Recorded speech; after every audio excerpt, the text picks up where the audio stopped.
This is the Horsepower Hour.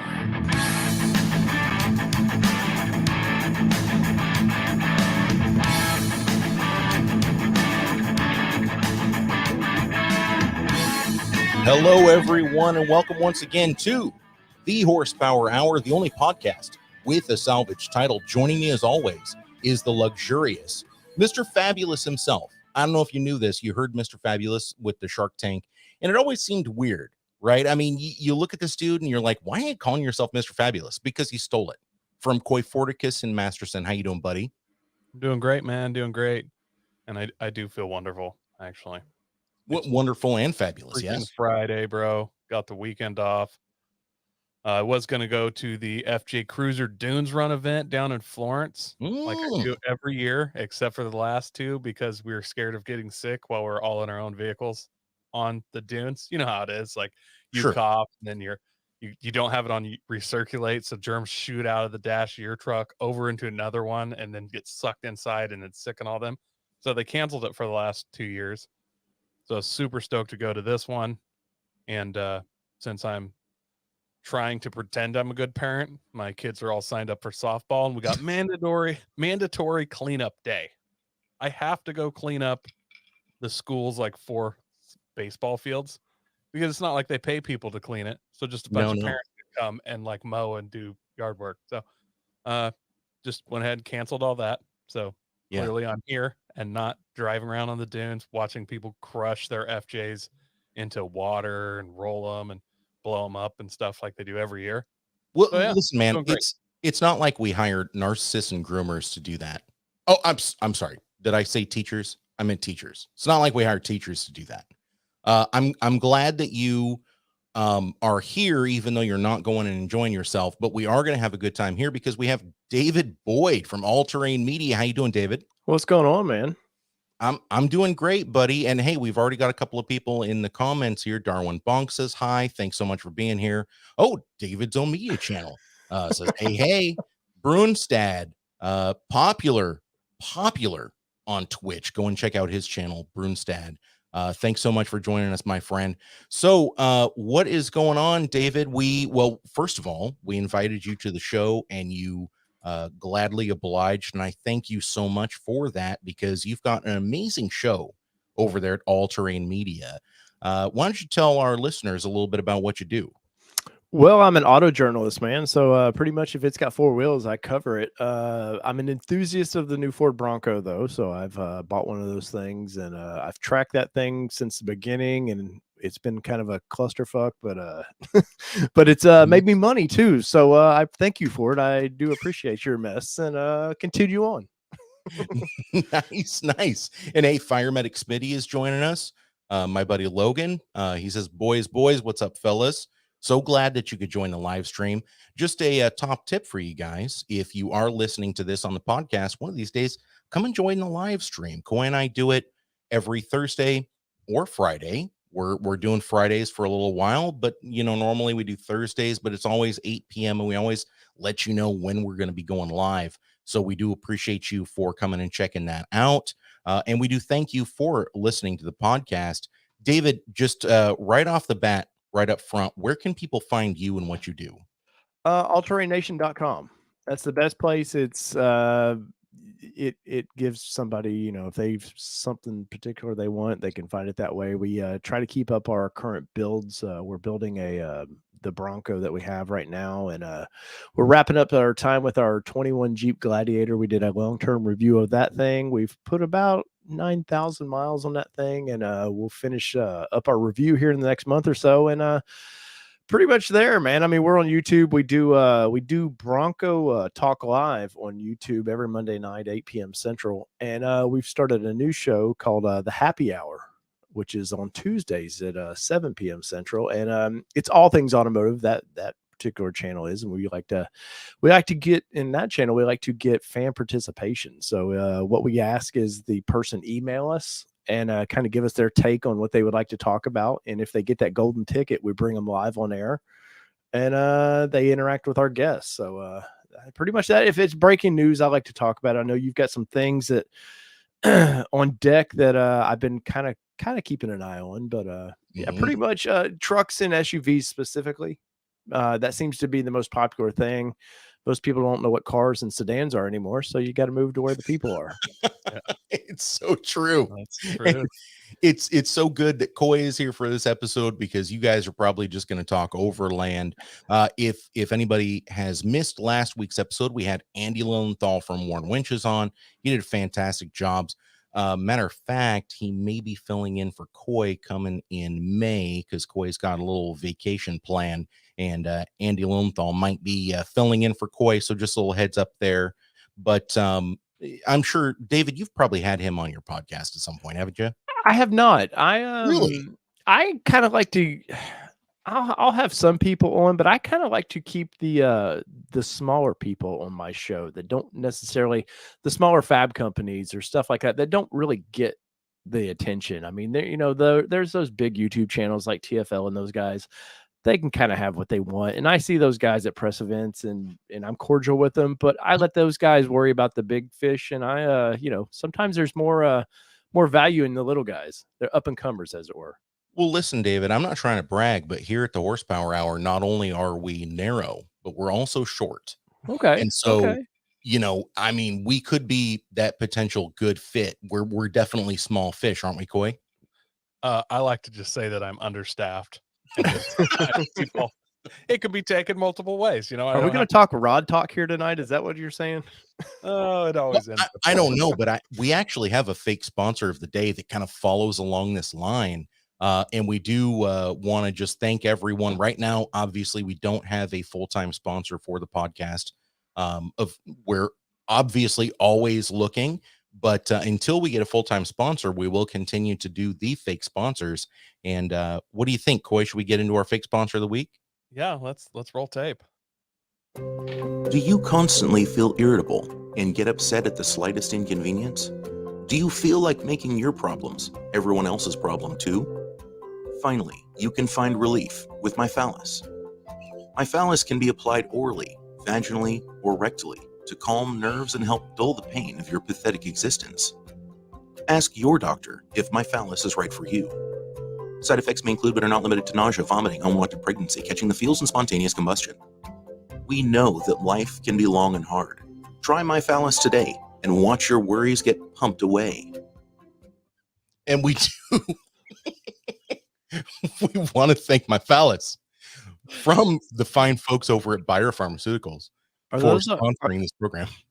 Is that a hard sponsor to get? I mean, I don't want to stroke your ego on that, but we worked long and hard at this. Well, hopefully I could reach out to them and they don't give me the shaft, Yeah, I know what you're saying. It can be a serious job trying to get sponsors.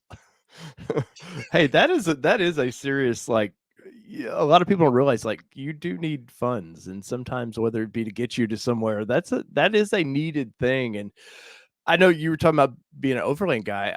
I feel like that's where the overland crowd's kind of effed like normal people. Like, it's getting harder to get sponsors because so many of these bastards like reach out. I'm friends with Bobby over at CVT Tents and all these people. Oh, yeah, I know. And they're like, I can't even have an email address or email anymore because they figure it out, and then it's just nothing but, hey man, I'm an Instagram guy and all this. So I don't mean to deter your show there, man, but that is a needed thing for guys listening. Pay attention to sponsors on these little shows, man. If you guys, whatever sponsor you have, man. Yeah, and I encourage you to go and ask your doctor about Myphallus. It's guaranteed to help people that drive slow in the fast lane. It's guaranteed to help people that don't return their carts when they're at the grocery store. Who else, Coy? It can cause headaches spontaneously, turns out. Oh yeah. Yeah. So that's a downside, but it can be a good time. Well, Fire Medic Smitty says, sign me up. I do have to warn him about the smell. I don't know if you've ever taken valerian root before, but it's very similar. Think like a cross between valerian root and hard cheese. You get what I'm saying? Yeah. I imagine it's going to be, Myphallus will probably be discontinued soon. That's funny. That's funny you guys do that, because I've actually been working on some actual I'm going to do some bumper ads on mine. We were talking about the other day about doing some fake ads to where I just want to randomly, like, the video cuts, it goes to a fake ad, and then you move on, man. Like, and just never acknowledge it. That's kind of what originally we had talked about, just running fake ads that we make and then never say they're fake, just act like it's real and just try and do it with a straight face. But I have more fun with it being known that it's fake. Oh yeah. Plus, in case there is a, pharmaceutical company that turns out they are Bayer Pharmaceutical, we don't get sued and hit with cease and desist and all that. Exactly. Well, and last week we did Incognito, the ninja plumbers, and you never knew that they were there. Coy kind of lost it a little bit, and so I don't think we're going to be able to keep a straight face with that one. Anyways, listen, David, we've completely derailed your segment, but let's get back on course here. So you got a Bronco, and I mean there are quite a few Broncos out now. I've seen a few on the roads. Matter of fact, today while I was driving, I saw a Bronco. I can't tell if it was stock or not. It sure didn't look stock. It looked like it was lifted and it looked like it was on some bigger tires. I mean, if I was going to guesstimate, I would say 38 to 40 inch tires. It had different wheels on it that weren't factory wheels. And it looked really, really good. Actually, it kind of looked like an old, like, first generation Bronco lifted, to be honest with you, but with a more modern look. And so you got your hands on Bronco. How long have you had yours? I got it in November, late November. But like everybody, I was a third day reservation holder. We waited forever. I actually paused my order. I'm pretty connected within Ford, and a friend of mine that was like in May of 21, I guess. He's like, "Look, man, you don't want these tops right now." He's like, they're having so much problems getting these tops right. And so I was like, cool, I'll pause my order and I'll wait till 22. Well, damn it. I was covering the Dream Cruise in Michigan, and Ford dropped 2 new colors, a green and this ugly ass red they've dropped. And I was talking to my wife on the way back, and I was like, look, those aren't options for us. There was only one like that. Agreeing on a color was a nightmare for me and my wife. And it's for me, it's a car that sits out in the driveway. She drives it when she wants. I still want to look at it and be like, well, cool. I own that cool thing. So it was we picked a Rapid Red, and they discontinued it. And how Ford discontinued a freaking color, and they couldn't even build, like, I think at the time, 10,000 Broncos, and they're already switching colors out, was beyond me. But we got it in November. I ended up, let's see, I put my order back in 1st of September sometime, and 3 weeks later I got my build, and then by November I had it. Damn, that's crazy, dude. I actually know somebody else that had ordered a Bronco, although I think they waited a little bit longer to put their order in, but they just got it 2 weeks ago. Oh yeah. No, I did a story a couple weeks ago. Ford still hasn't delivered. There's 21 sitting at the plant they haven't delivered. Right. I think they've put a pause on pre-orders at the moment for 2022, right? They have, and it won't be till I think August is when the 23 orders will open up. But yeah, no, that thing's been a mess, just all across the board. And at some point, you blame COVID and you go, okay, well, the pandemic just screwed up everything. But at some point you shut down orders. And Ford had like this weird boner about, oh, we got to keep taking in orders. We just got to keep taking in orders. And they had at one time 190 some thousand orders. And, I think last year they built 34,000. So, there's people that were day 1, 2 to 10 are going to get 23s, man. And I watched a little bit of y'all's show where you were talking about that. It's ridiculous, but it is what it is. I mean, if it was just Bronco, you'd be like, okay, they just can't get it. But it's across the board. All manufacturers are having problems. So I try to give them some slack, but keep watching my videos and help fund my channel. I got to say, the one thing that they did with the Bronco, right? Whoever is in charge of their marketing, and I'm not talking about like TV advertisement. I mean, these leaks, and then one photo comes out. It was like every single week, people were like, oh, did you see? Like, you see this new Bronco news? And it would be 3.5 sentences of unverified something. Yeah. But they just kept a trickle of information and kept us all salivating for 2 years. It was all inside source too. Like, I know a couple of the people that were leaking a few of those things. And I mean, I will say this, like American plants seem to be real relaxed with what cell phones pop out. I actually worked for Nissan for a while, and they would have fired you on the spot had they seen a hint of a camera coming out, your phone coming out. Toyota's the same way. You don't mess with that. But it just seems like if you're a UAW plant, man, they're just like, you know. And some of that they did one out too. There's definitely there was a few things they were excited that actually got leaked. But that reveal, I'm assuming you guys watched that reveal that they did. Could you? I was driving down the road watching. Oh, that's awesome. I mean, you've got America's grandpa now, and Bryan Cranston out there doing the voiceover for all that, you know, and he just has a great voice. The filming of that thing, I mean, it was pretty good, but I thought at the end of that, I was watching that and I thought, okay, they're going to do a live reveal and then kind of answer some questions. No, they didn't say shit about it, which was great because that made people keep what is going on. You know, I got to order this. I was a day 3 order and I had no idea exactly what I was ordering, which brilliant marketing on that, I'll say. So if you're well connected at Ford, I'm praying right now that you know somewhat of an answer to this question. There was a guy in California that got his Jeep like high centered on a bike trail. What was it? Yes. 2 years ago now. And they were trying to figure out how to get it out of this spot. I mean, it was in a horrible condition. Ford offered to remove it for him. And we were like, Ford's not offering to remove that without something. We're like, hopefully they're going to airdrop a Bronco and pull it out or something. Oh, yeah. And some local club pulled it out, but I was just I remember that. Have in mind because yeah, it had to be some kind of Jeep bash.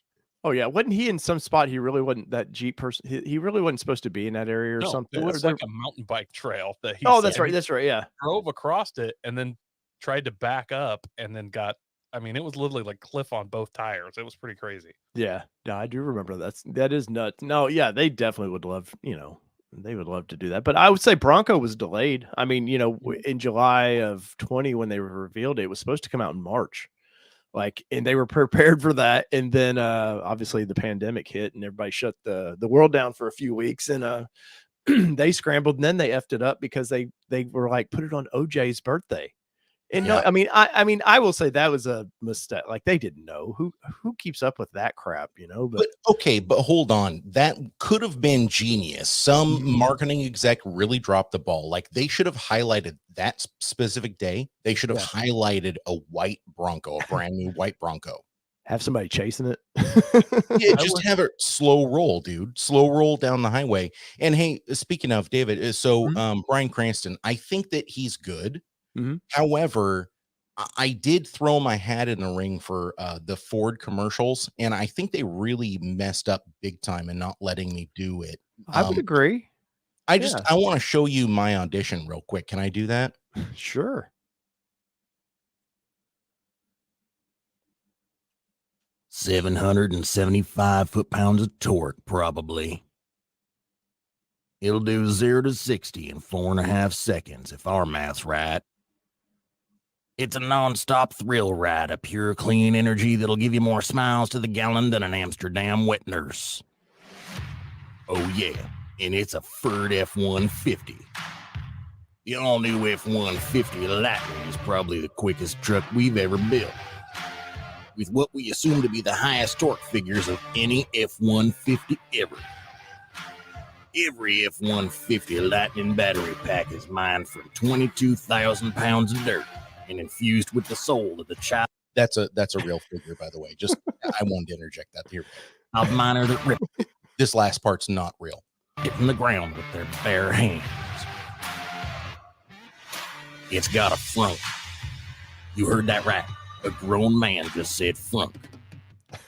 It's got enough juice to power your whole house for 3 days and charge up your panty waist Prius. Remember Edison and Topsy? This baby can electrocute 2 grown elephants and still have enough left to get your snot-nosed crib goblins to school while towing your new boat. Tesla who? Rivian what? Sorry, we don't speak little girl tea parties. The all-new, all-electric Ford F-150. That's great.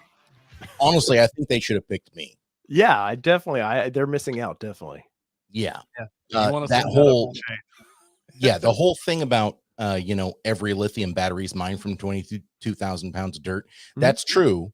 The part about the souls of the child miners, that's a lie. I think there's some truth in that. Let's be honest. I Well- think the blood diamonds. What now? We're lithium. Now we're worried about lithium. Cobalt who? 22,000 pounds sounds like a lot. But dude, that's not even 5 yards.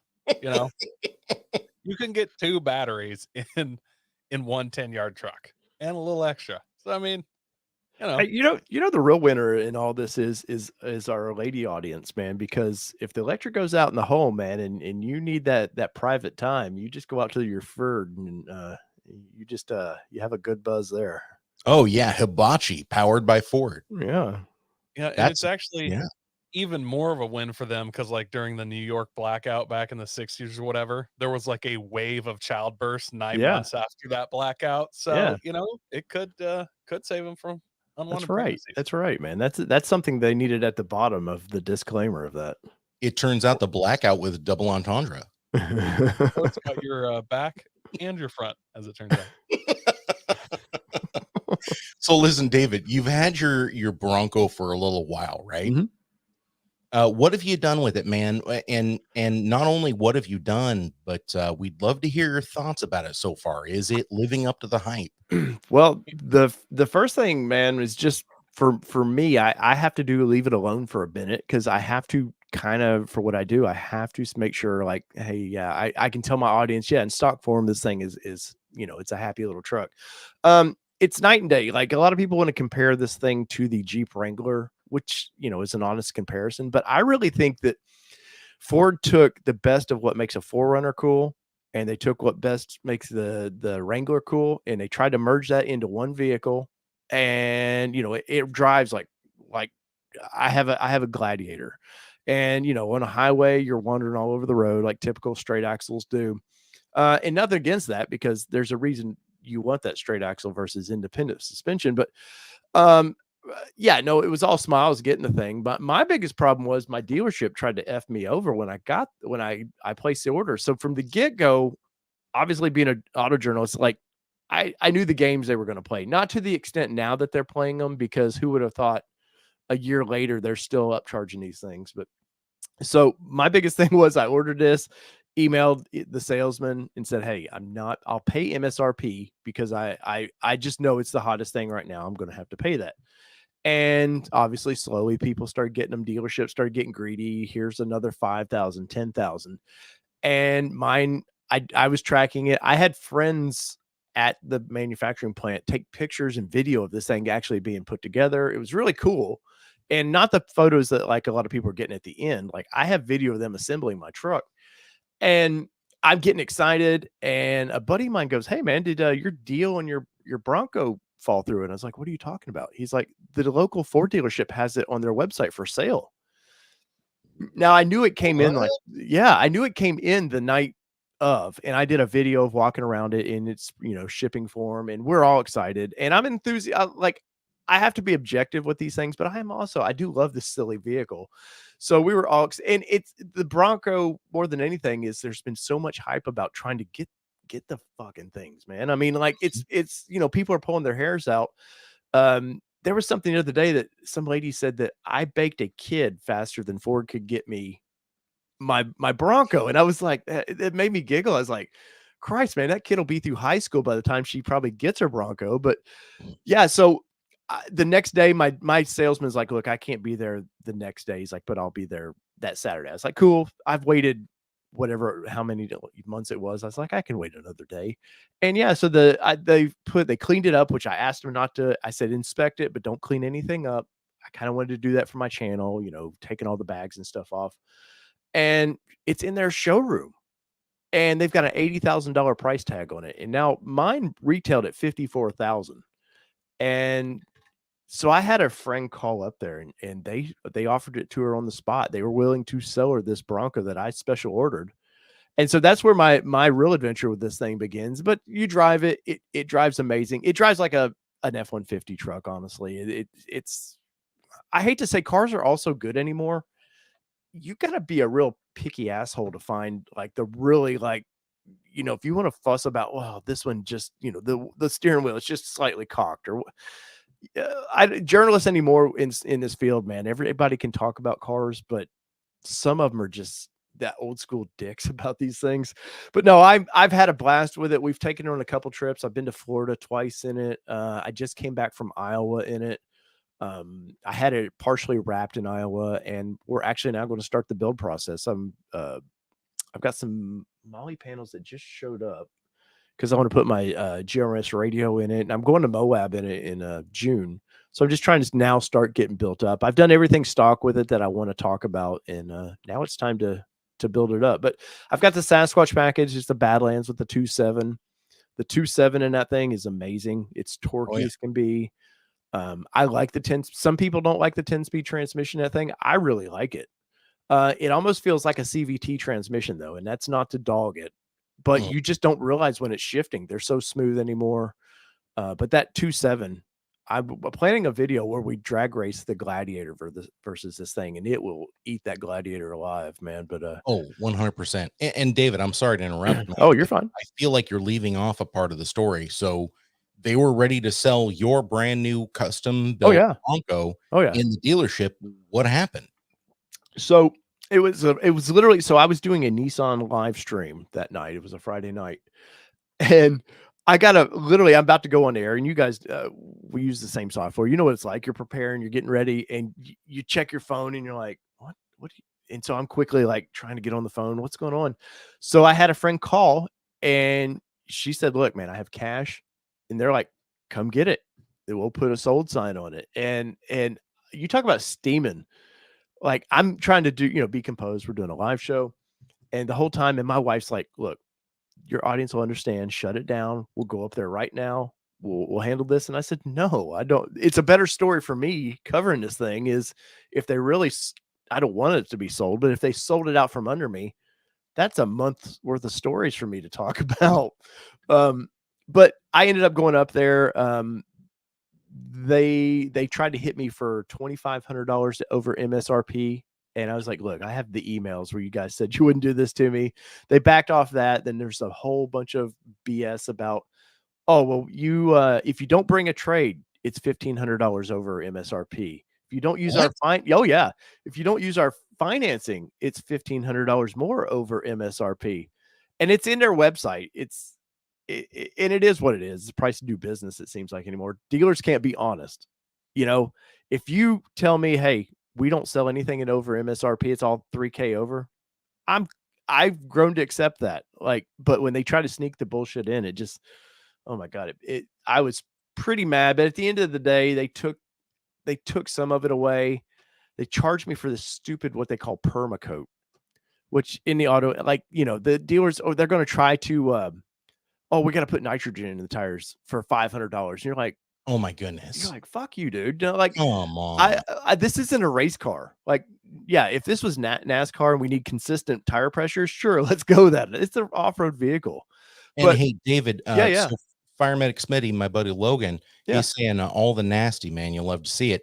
And that's because he and he's trying to buy a new vehicle right now. Oh, yeah. He's got a diesel Ford truck that he bought and I mean paid what diesel truck prices are, you know that as well. Oh yeah. And it's just the markup on everything is crazy right now. Yeah, and you know, I will say this, like the Bronco crowd, for as whiny, kind of bitchy as they are, and I get it. It's an Amazon culture now. We're used to just hitting buy now, and 2 days later it's at your door. They have to realize, like, you're price guaranteed. Like, a lot of these people don't realize, unless your dealership's just an asshole and just gonna, you know, really ding you for the markup. Ford didn't, you know, any price increases that Ford does, they're like, no, we're guarantee you, you know, you're for the next 2 years, we'll hold to that. But you know, where in a lot of cases, like, if it's you just need a pickup truck now, good luck. Like you're get your lube out and get ready to go, because you're at the hands of the dealerships. But no, ultimately, we did get the Bronco. I did have to buy this stupid ass permacoat thing. And then I did a story on it, and it got to the dealership the next day, and the general manager's calling me, hey, what can we do to make this right? And I just was honest with him. I was like, hey, man, you guys forced me to buy. No, we don't force you to buy anything. And I was like, your finance lady said, if I do not purchase this, I don't get the vehicle. No, that's not how we do business. And I was like, okay. At the end of the day, they claim they're going to give me a hard top for free. I got a soft top with mine. And at the end of the day, that's $3,500 or so. They're kind of, I'm happy with it. I don't ask for anything. And I even told the guys, like, look, I'm going to give you an honest review of your business because I would expect the same for my business. And I said, I don't want anything. And I got all that out of the way. And at the end of the day, they still tried to make it right for me, but we've had a blast with the thing. Unfortunately, when you get it here in Middle Tennessee and at the end of November, it's starting to get cold. And the fun of the Bronco is taking the top off and doing all that. And then because it's damn near $60,000, I guess it is after taxes. I wanted to get some coating. I wanted to get it wrapped before we really got to off-road it. It's a pretty color, and I'd like it to hold its value a little bit in case I need to dump it down the road for some, the next new thing. I'd like it to, somewhat look pretty. So we're doing Bronco Super Celebration East in 3 weeks. It's in Townsend, Tennessee. It's a big it was a classic Bronco show. And now all these new Broncos are kind of taking those over, which is cool because I love the classics, but there's only so many of them, and year after year one gets wrecked. They just are, slowly going away. So it's cool to see them taking that thing over. And past that, man, I'm just Moab. My plan is to get I'd like to retire the thing, come with a Goodyear a Wrangler, some new Wrangler they're putting on, and they're garbage tires, man. They really are. They put them on the TRX. It's a soft C-rated tire for as heavy as this thing is. It makes it ride super nice, but dude, this thing throws rocks everywhere. The way the grip in these tires are, which is probably great for like if you go to Moab. I have a concrete driveway, and you still got little pebbles, and you leave the driveway and you start hearing ding, ding, ding on the side of the paint. And I've got chips everywhere now, and I'm just like, fuck me, man. Like this is a brand new vehicle. Oh yeah. Well, and that's the thing with new vehicles too. I don't mean to like take us down another path, but they're all so hit for miles per gallon.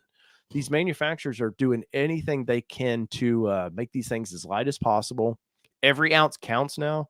They've lightened up the paint. There's barely any paint on these things anymore. Hell, this Bronco has a plastic oil pan. What? And, oh yeah, they're plastic oil pans under this thing, which I don't have a problem with. I have skid plates and stuff I'm fine with, but it just shows they're doing everything they can. Half of it's aluminum, and the damn thing's still a pig. I forget what it weighs. It's 4,500 pounds or more. Like it's still a pig with all these lightweight options to it. My F-150, it's 2.7 liter. And, it's got the all aluminum body, stuff like that. It comes in at 47 or 4,800 pounds, something like that. 5,000. I mean, with me in it, let's be realistic. But the second I put a tune on it, it started getting about 19 and a half miles to the gallon. I've gotten as high as 20. That was all highway driving. But fuel economy these days, especially when you have a smaller, high-strung motor like that, it matters. Coy, what are you getting out of your FJ? Oh, fuck. I got 35s on there, and I get pretty much 14. If I'm doing like long highway runs and I like set the cruise at 60, 65, I've gotten as high as 17. Like when I went to Moab last summer, and I was just driving flat straight forever, and I got to some states with better gas and stuff. I got as high as 17, but that's rare, very rare. So 14 is my average. I hit 21.7. I've got it wrote down here because I have like a 40-mile Hyperloop that I'll kind of test these things out on just to see what I can max them out. I hit 21.7 in it. And I just came back from Iowa back to Nashville, and I was 16. Like it wasn't going to do any better. I think it was just they have a winter blend up there that we don't have here in Tennessee. And that truck just is not like that at all. Oh, interesting. Okay. Yeah. So when you take this, have you taken this out and done any overlanding, seen other people? And when you do you have to tell them that you're better than them, or do they just know when you get no, it's part of the Ford Blue on the front of it. It just says, hey, we're We're better than you. No, I will say I did a test on one of these in Michigan last summer, and I had one of their first editions I was given, and they said, "Hey, you got it for the weekend." The only bummer was they didn't give me any tops or doors. It was like, here you have. I parked this thing at a hotel, and and it's Detroit, man. My wife's from Detroit, but where we were at is where all the corporate headquarters are, so I felt it was safe. But I had somebody come out. I was on the elevator, and somebody goes, "Hey, are you that All Terrain Nation guy?" Now, I'm not a big, well-known person, but it still that does stroke your ego. We'll say a little bit. You're like, "Yeah, I am." And he was like, "Hey, man, is that your Bronco out front?" He goes, "You got a crowd around that thing." And I was like, "Holy shit, man! I don't need people like sitting in it doing all this stuff. I don't need to return this thing." And it's everybody's fingerprints are all over it, but they will draw a crowd like nothing I've ever seen. I mean, I think if I was in a Lamborghini floating around, I think you would get the young kids like all excited by it. But I was traveling down one of the I don't forget what road it was, but dude, I had people in a Raptors riding up to me, just like giving me the fist. Like they were so excited. And a buddy of mine that was up there, he goes, "You don't believe it, but they don't see these here yet." And I'm like, and at this point, they've been out for like 2 months. And they're like, nobody around here's gotten these things because they've been shipping them all across the country. And then Ford had that F up where they stopped production for a couple weeks, and it's been a mess. But no, I had somebody stop me at a light the other day and was like, "Dude, is that new Bronco?" And it's like, "Yeah." It's like, "Dude, that thing is badass." And I'm like, "Okay, it's just a stock vehicle, man." But 35s, they look cool. Next to my my Gladiator, it makes my Gladiator look a little bit smaller. So I got to fix that issue if I don't sell it first. Coy, is that the most automotive journalist thing you've ever heard? Where someone rolls up next to the car that you're reviewing and you say, "Well, it's meh, whatever." Like it kind of is. Yeah, it's a shit. Sorry, sandwich. I'm honestly not trying to be an asshole about that. It's you roll around these things for a few months, especially this thing. It just can't. You're like, great. You're trying to get gas. You're just like, yeah, man. It's and they're excited. It's the first time they're seeing it or something. So you can't be a complete asshole about it. I was going to Florida right before Christmas, and I love stopping at the Buc-ee's. I don't know if you guys know what Buc-ee's are or not. Oh yeah. Well, I live in Panama City Beach. Okay. So there's these massive gas stations, and I had this girl who was in a probably early 90s Bronco, full size vehicle. And she's like, "That's that new Bronco, isn't it?" And I was like, "Yeah." And I was talking to her for a second about it. She tries to get in my vehicle. I'm like, and she was just starstruck by the vehicle and was just like, that is a hot chick move because she's not used to being told no, and she's just getting in. I guarantee you that chick was hot. By the way, Logan says, "Yo, those are the best." He knows he's single right now. And by the way, like he's a good looking dude. He's a firefighter, but he gets no play in New Orleans for whatever reason. What? When he came and visited us in Panama City, he jumped on Tinder and he was like, "Yo, I've already gotten like a huge number of requests." And so he's definitely coming back in April. Like I guarantee it, just to get himself a little bit of tail. Do they not give the firefighters beads to hand out or something? I mean, come on, man. That's part of your public service, right? Dude, do they have that many fires though? Because the city, it's underwater. I think it floods, not burns. So yeah. Well, he definitely got to jump in on that tornado that hit New Orleans just a couple of weeks ago. Okay. Yeah. I also had that hurricane or something like a year ago while we were making fun of him live while he was like, "No, it's really scary here right now." I love it. Give your audience hell. Your internet still works, so whatever. Yeah. Look, I'm not trying to be an asshole, but you're the one that chose to live under sea level. Like what am I supposed to do with that? I love that hurricane. Quit being a pussy, man. Like, watch the show and move on. That's what I kept saying. I was like, it can't be that bad. Your internet still works. Like when it cuts off, then I might get worried. But we had a tornado touchdown here in Panama City. As a matter of fact, we got woken up by a tornado warning the other day. I've already embraced, like, we just moved to Florida. We'll be in here 4 months. And I'm telling you, I've already hit the point where, like, when alerts come through, I'm just like, man, whatever, doesn't matter. Yeah. No, try to be in the tornado alley. Like somehow it's moved from Oklahoma to Middle Tennessee.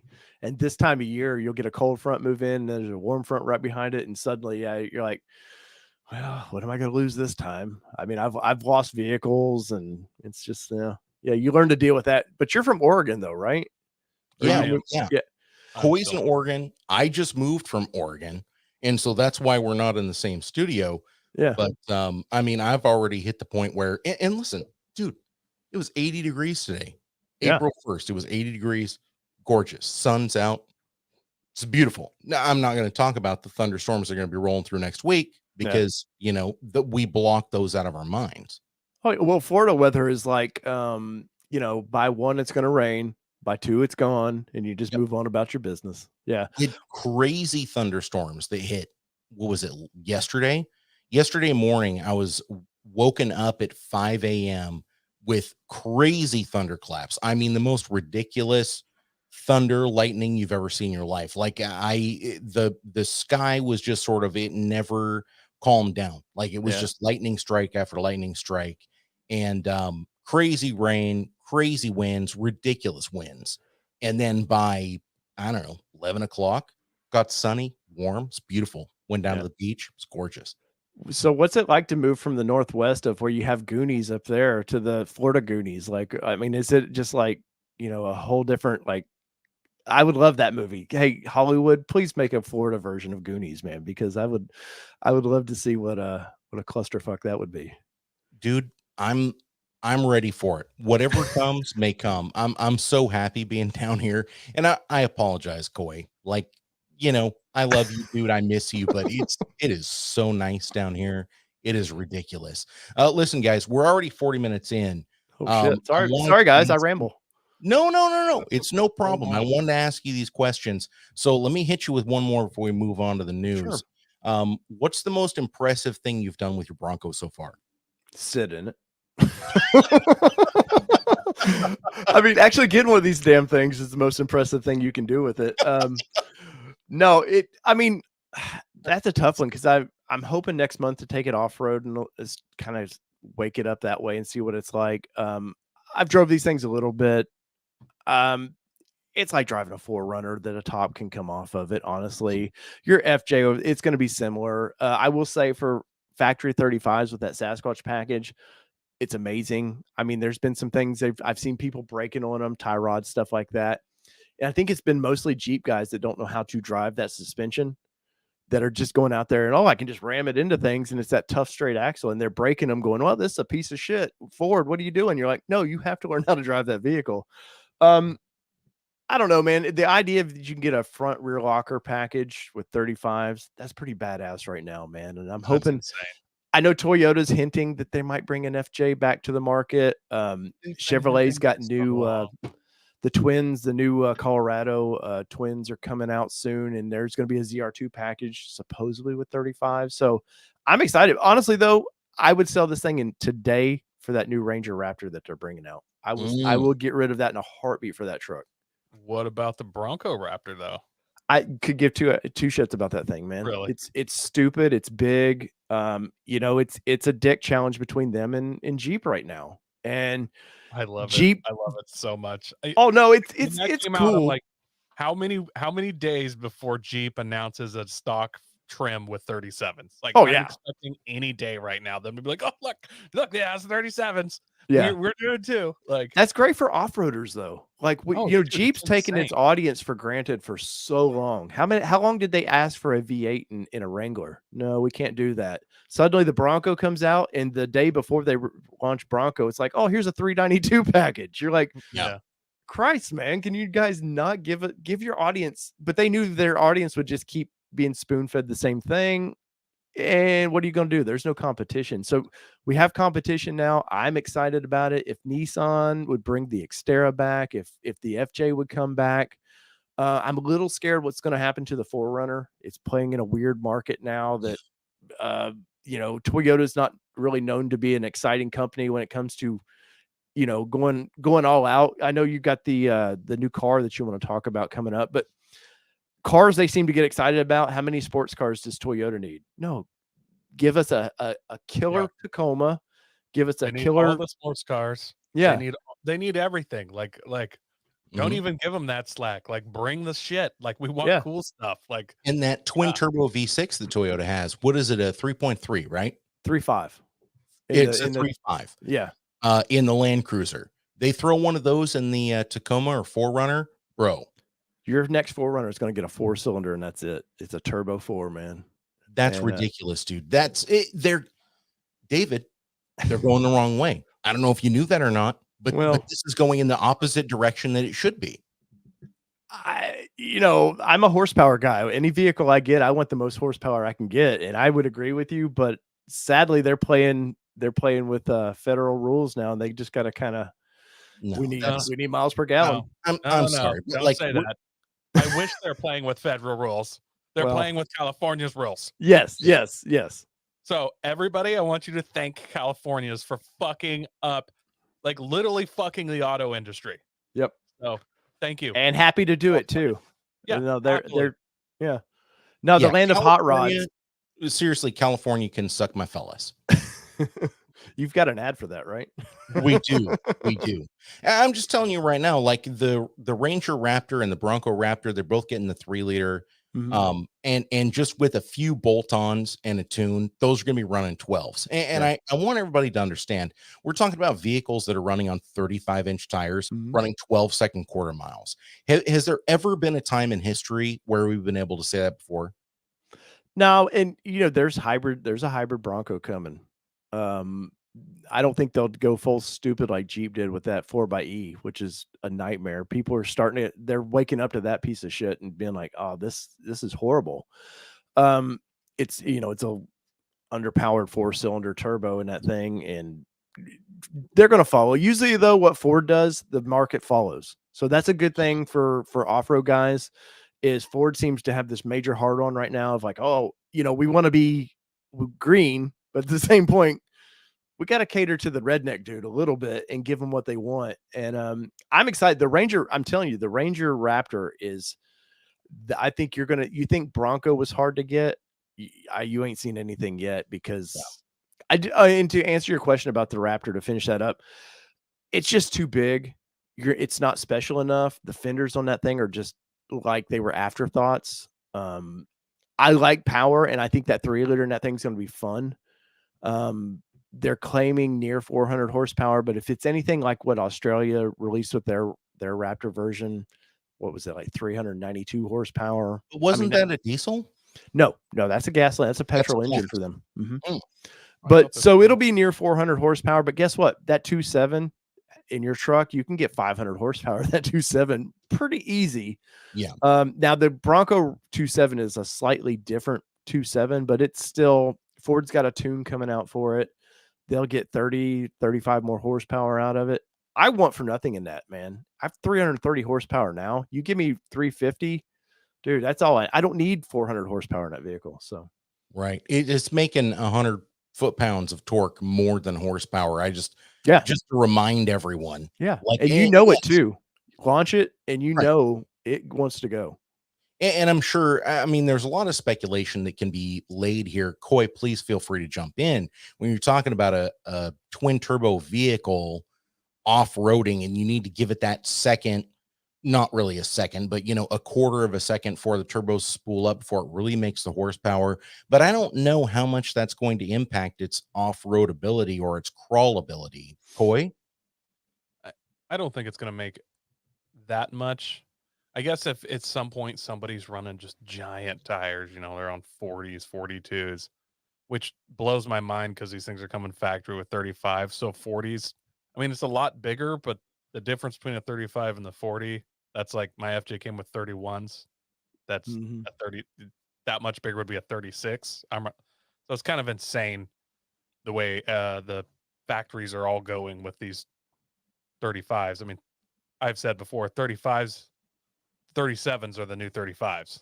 Like, when I was a kid, if you had 33s, you were on this massively built vehicle. Yeah.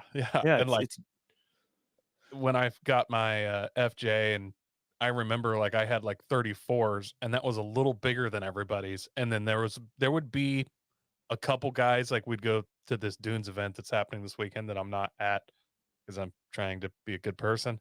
And there was like 3 guys out of 40 FJ Cruisers with 35s, and they like drove up some dune that everybody was having a problem getting up, but they could just barely eke up there. And they're like, on the radio, like Club 35 up here, blah, blah, blah, you know, just totally letting it hang out. And I was like, yeah, I gotta get 35s now. But it's nuts the way the market's going with this stuff, honestly. But I don't think it's gonna make a huge difference with these turbos. When you got a 10-speed transmission and then you put it in 4-low, like that's why they When have it. they're tiny turbos. I mean, they are tiny. There's no spool to these turbos. GT Eventually, 12s. yeah, eventually when they start moving up into turbos a little bit, yeah, you'll get a little lag. But right now, I mean, I had a Nissan Juke that you could tell had some lag to it, little turbo engine. This is nothing like it at all. I'm very impressed with the setup in this thing. And you were talking. I can take this factory vehicle to Moab, leave it alone. I mean, I'm going to add some nice rock sliders. It's better sliders than what you get from the factory. That's the only thing I really, when I saw it, I was like, well, I need to upgrade that. I mean, I've already put new bumpers and stuff on it, but Yeah, that's just because, I want to put my dick out there and say like, yeah, look at me. Yeah, that's what you say, but then some random dude's like, bro, it's a new Bronco, and you're like, meh. Which blows my mind. I don't know what's going on with my webcam right now. It's not focusing, but blows my mind because literally yesterday I'm in like a local little grocery store getting some snacks for my kid, and some dude walks in and's like, hey, is that your FJ outside? I'm like, fuck yeah, it is. Well, I think I was more excited when I had a Nissan Xterra that we built up. I've built 3 or 4 of those things up. I think when I got I had somebody go, hey, that's a nice Jeep. And you're like, are you fucking blind? Like that's nothing like a Jeep. I'll give people slack about the Bronco a little bit. Yeah, there's round lights. If you don't know what vehicles, they go, hey, that's a nice Jeep. I'll go, okay. But yeah, I with my weirder vehicles, I'm more proud of like, oh yeah, you like that? That's cool. I'm not trying to be a cocky asshole about that. It is still, trust me, I go to the driveway every day and I look back, just to let a good car owner should do, or I park it at a parking lot and I'm like, hey, you're going to miss me, right? Like, and don't get stolen. Cause that's the next thing with these bastards are at some point, the black market of like car thieves going to kick in and be like, oh, nobody can get those. Yeah. Well, I can chop that up and make money on parts, Look like I can break into that soft top with a $2 pocket knife. Oh yeah. Well, don't get me started on the soft top. That's a whole nother. Yeah. Did you end up getting the hard top? Is that what I heard? No, I got a soft top. The dealership said once Ford offers them to be able to buy hard tops that they were just going to sling one my way. But no, right. I mean, I have no wants. I'm happy with the soft top's fine because you can flip it back real quick. My hard top Gladiator is kind of a pain in the ass because I've got like shit. Now I got to store these things. If I'm in town, I could throw them in the bed of the truck. But then I'm like, somebody's going to steal these bastards. I don't want that. So the soft top is cool. You just flip it back. And, when I want to go in town, or in store, just flip it back and no worries. So you're in Tennessee, so you don't have to worry about snow flowing into the hard top or anything. We did get 13 inches or 14 inches of snow this year. And there was a moment when you could see that it was starting to melt through the top a little bit. There was, but it's rare. We get ice here and that's about it. Well, I mean, my wife got 5 inches the other night, so nice. And she wasn't complaining. That sponsorship's paying off. So going back to people calling vehicles that aren't Jeeps, I have a FJ Cruiser, so it's like the dude like every gas station would be like, sweet Jeep, and I'm like, huh. So my move now I'd be like, it's a Hummer. And just completely. They always are like, oh, I thought it was a Jeep. You're like, no, this is a Hummer. Just tell me it's that new EV. Like if they're that non-car knowledge to think something that's clearly not a Jeep is a Jeep, you could just be like, nope, and just change it to something else. Oh yeah. Well, it still looks cool, and they just move on. I'm like, that was hilarious. My biggest one's the snorkel. You add a snorkel to something, and I'll go through a drive-through, and they're like, man, you go in that deep of water, and you're like, Christ, man.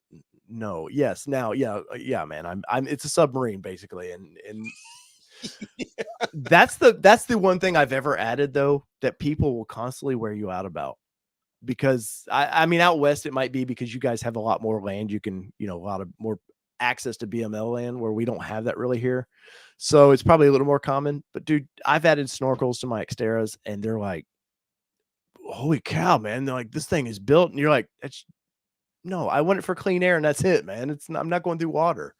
Yep. Dude, in the Northwest where I'm at, snorkels are like, you couldn't even play slug bug with snorkels. Like I bet I see one. If you're on like I-5, I bet you could see a snorkel every 2 minutes. Oh, really?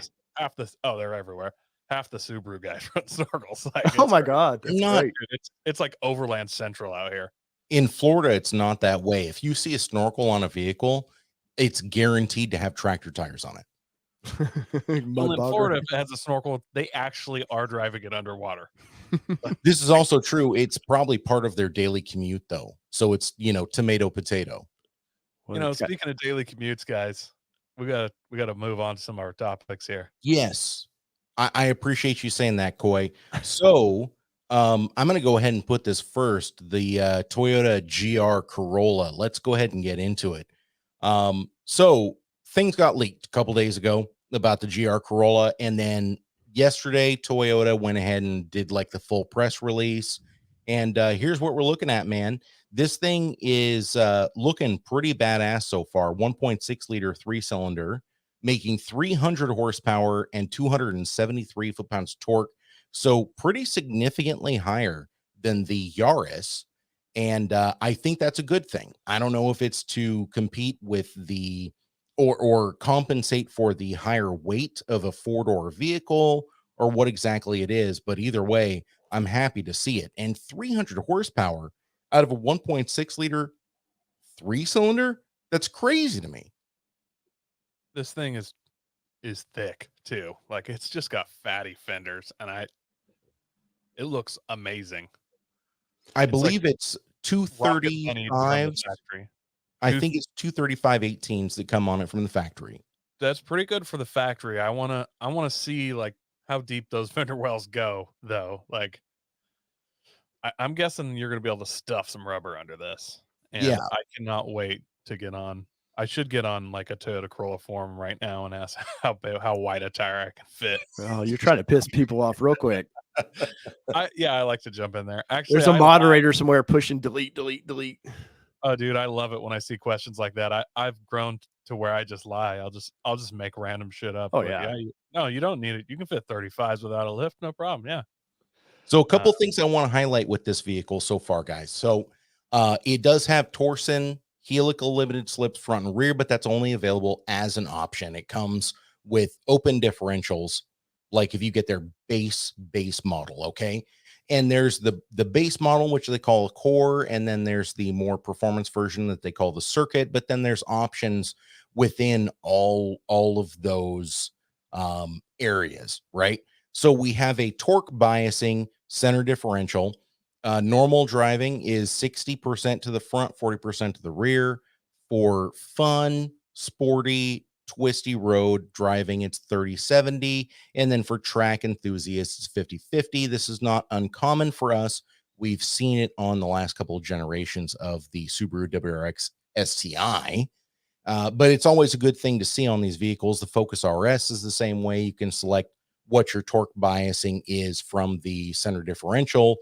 Anybody that buys one of these with open differentials, I mean, I can't imagine who would be doing that, because the helical limited slip front and rear, yeah, you might be adding $3,000 to your overall price tag, but it seems insane to me that anyone would order it with open front and rear differentials. You know who's going to order it? A dealership that doesn't know better, because Oh. dealers are notorious to have something in their showroom. It looks the part, and then there's going to be some grandmother buy it because they couldn't sell it to a normal person. And you're going to see this grandmother floating around town in this badass Corolla. That's wait true. So I can buy it from that grandma in 7 years. That's a good point. Yeah. We are talking about different modes you can set the transmission to. No one's confirmed yet whether or not it has like a drift mode like the Focus RS has, but making huge amounts of horsepower, and it looks like an absolute barnstormer so far. It has what they call Gazoo Racing tuned suspension for the circuit if you get the circuit edition. Toyota's kind of, I mean, at this preliminary point, they're talking about the circuit edition like you're ready to just drop this thing on a track and go on a race. This size of vehicle, man, is one of the more fun vehicles though to track. The small, it's somewhere in between a go-kart, you know, and they handle well. The balance of these vehicles is always really nice on the track.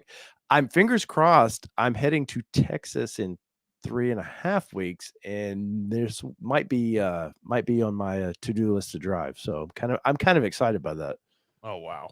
Oh, They're- wow. they're Between serious. this and potentially the new Z is on my The new Z, I mean, don't get me wrong, I'd love to drive that, but this no, looks awesome. this is cooler. Honestly, the Z, if you've drove a 370 Z, you've drove the new Z, but always going to be first in this game. But no, this thing is badass, man. And what's crazy to me is how quickly they've taken that GR brand and made it cool. Like 5 years ago, people were like, "Gee, what the hell's GR?" You think of Nissan Nismo, you instantly dawns on you what that is. And Toyota's never kind of had that. And the fact They that did it once before though. Like remember back in like 2004 when Toyota's like Scion's cool now, and everybody was like, "Oh yeah, it is," and we all were like, "Oh, Scions are cool." Yeah, and like we all just like they just did a mass ad campaign of like XBs and stuff being cool and well, then sponsored they by Americanized Scion them. That was PCs. they Americanized that car so quickly is the problem. I agree. It faded, but they've done that once before where they just anointed something cool, and we're all like, "Okay, it's cool." Well, We this has believe the you. back. I mean, this has the you got specs. The Zions, there were no horsepower, anything. None of No. them were. They look cool, but that was it. But the TC, I'm gonna disagree with you for just a second. The Scion TC, yes, it had that 2.4 liter Camry motor in it, but it actually ended up being a really good motor. And dudes with like bolt-ons and a tune could get 200 horsepower out of those. So they actually were a good, quick vehicle. Coy, what'd you ever do with that TC that you bought? It's still sitting in my driveway. Oh, okay. So I mean, you've got a potential race car sitting there, although you've got your MR2 as well. This Corolla GTR, it has their advanced all-wheel drive system. It's torque sensing, torque vectoring. One thing I wanted to discuss with you guys is this thing has massive 14-inch brakes in the front and 11-inch brakes in the rear. So really, you're not going to run anything smaller than those 18s, I don't think. Maybe somebody's going to come out with some 17-inch wheels that fit, but I kind of doubt it. And so when you start talking about the size of tire you can fit on this thing, although it is very wide, I kind of anticipate manufacturers being able to do like 255s on this. What do you think, Coy? I certainly hope so. So my big question here is, how every brand kind of draws its own unique flavor of clientele.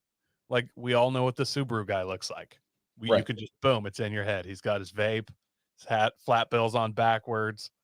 He's got a stage 4 tune. You know what I mean? You can think of the Nissan guys, like they're into drifting.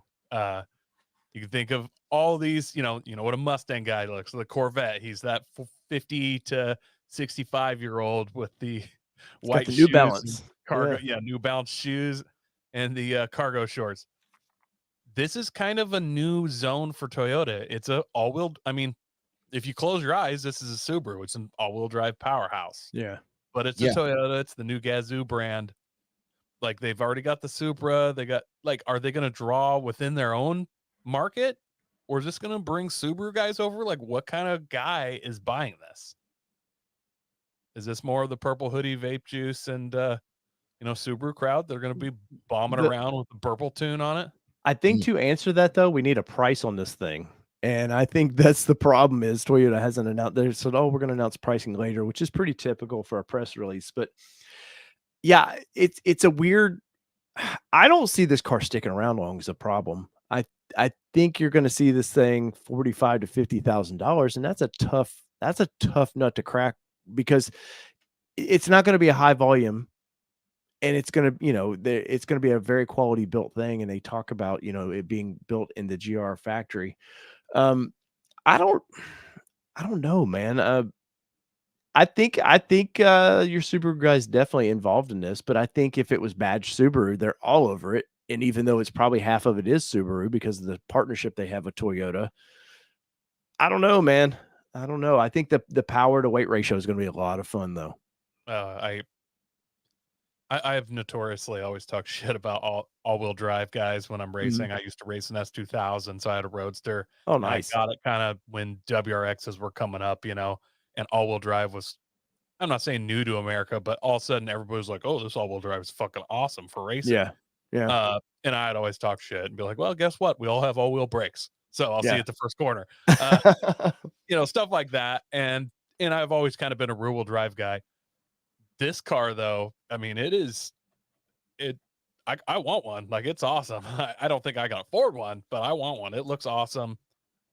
That all-wheel drive system looks great. That 3-cylinder, and I can't believe, like, out loud, I'm like, that's 3-cylinder kicks ass so much, because the rest of my life I was talking about like Geo Metros and stuff when I said 3-cylinder, but that 3-cylinder is crazy. And the one in the Yaris GR, like in Europe, there's already guys doing like tunes and exhaust and intake, and they're like over 400 horsepower, which is freaking nuts.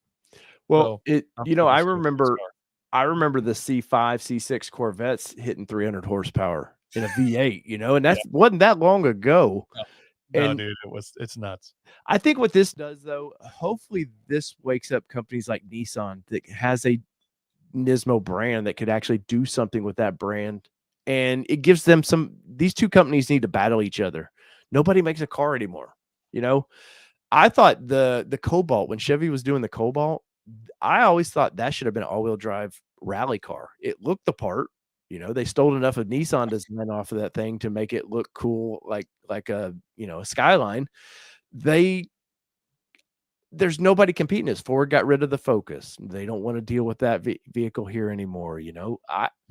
I'm excited for these little cars, and I just hope that other manufacturers jump in and they become popular, because I love trucks. I'm very truck centric, but there's something about you go on the back roads, a little car like this. It's a Sunday morning, nobody's out there, and you just kind of wind it out a little bit. And there's nothing in an import. There's nothing more American than taking a car like that out and just bashing it and having some fun. Yeah, you get her out on a back road and just make that motor sing the song of your people. Yeah, exactly. Just start bashing. Which is insane, because I used to do that with Civics and stuff. But when you have a 180 horsepower motor, I don't care how good a driver you are, you can only go so fucking fast. Mm-hmm.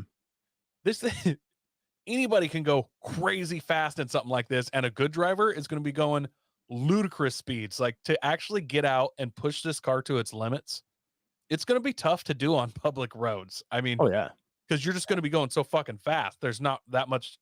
Your margin of error starts getting narrow, and you don't put it in the ditch. You put it through the ditch and 6 rolls across the field. Like, we've been talking about that for decades, by the way. These guys that show up at the track with their Miatas and they're keeping up with Corvettes, and that's all good.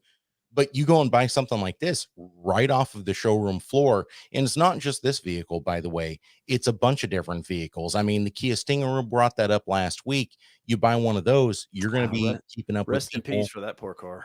Right. Well, it's on the way out, obviously. Yeah.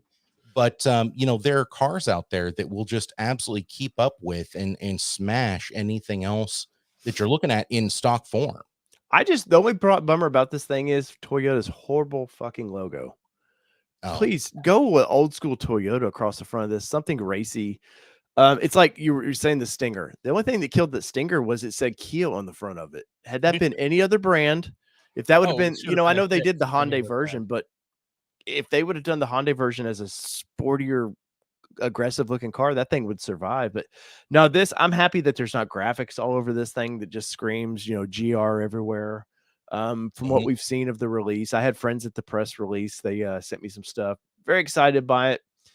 I'm excited that Toyota, their president CEO said, "Hey, stop making boring cars," and they seem to okay. The design department was like, "Fuck yeah, let's go."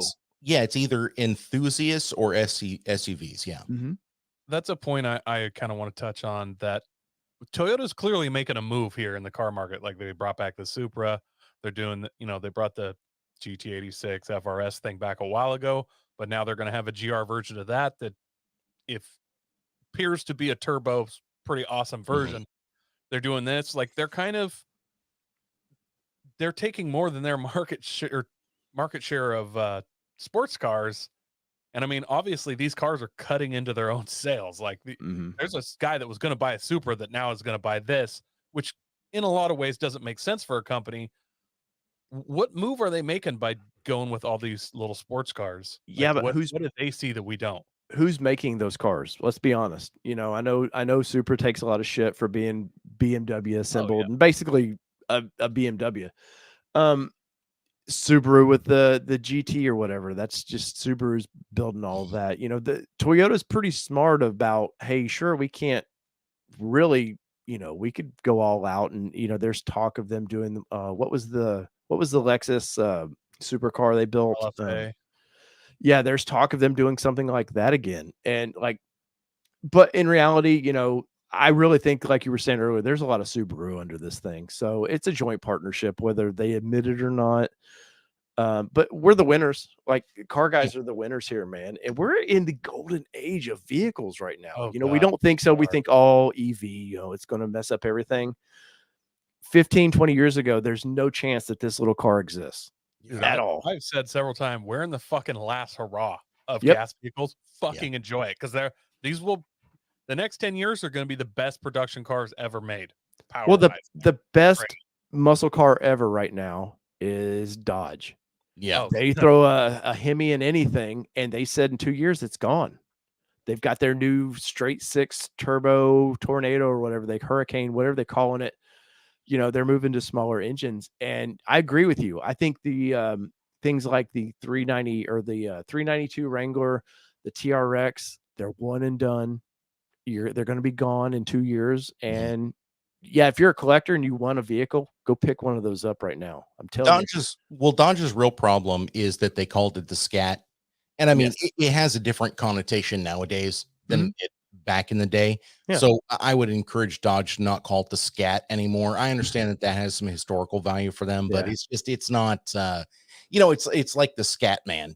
Everyone got on board with that song, and now when you hear it, you're just kind of like, well, Dodge had an association with a TV show in the 80s that had a Confederate flag on it too, and I don't think they want to go back there either, you know. Just some good old boys. Hey, listen. Hey, they weren't meaning no harm.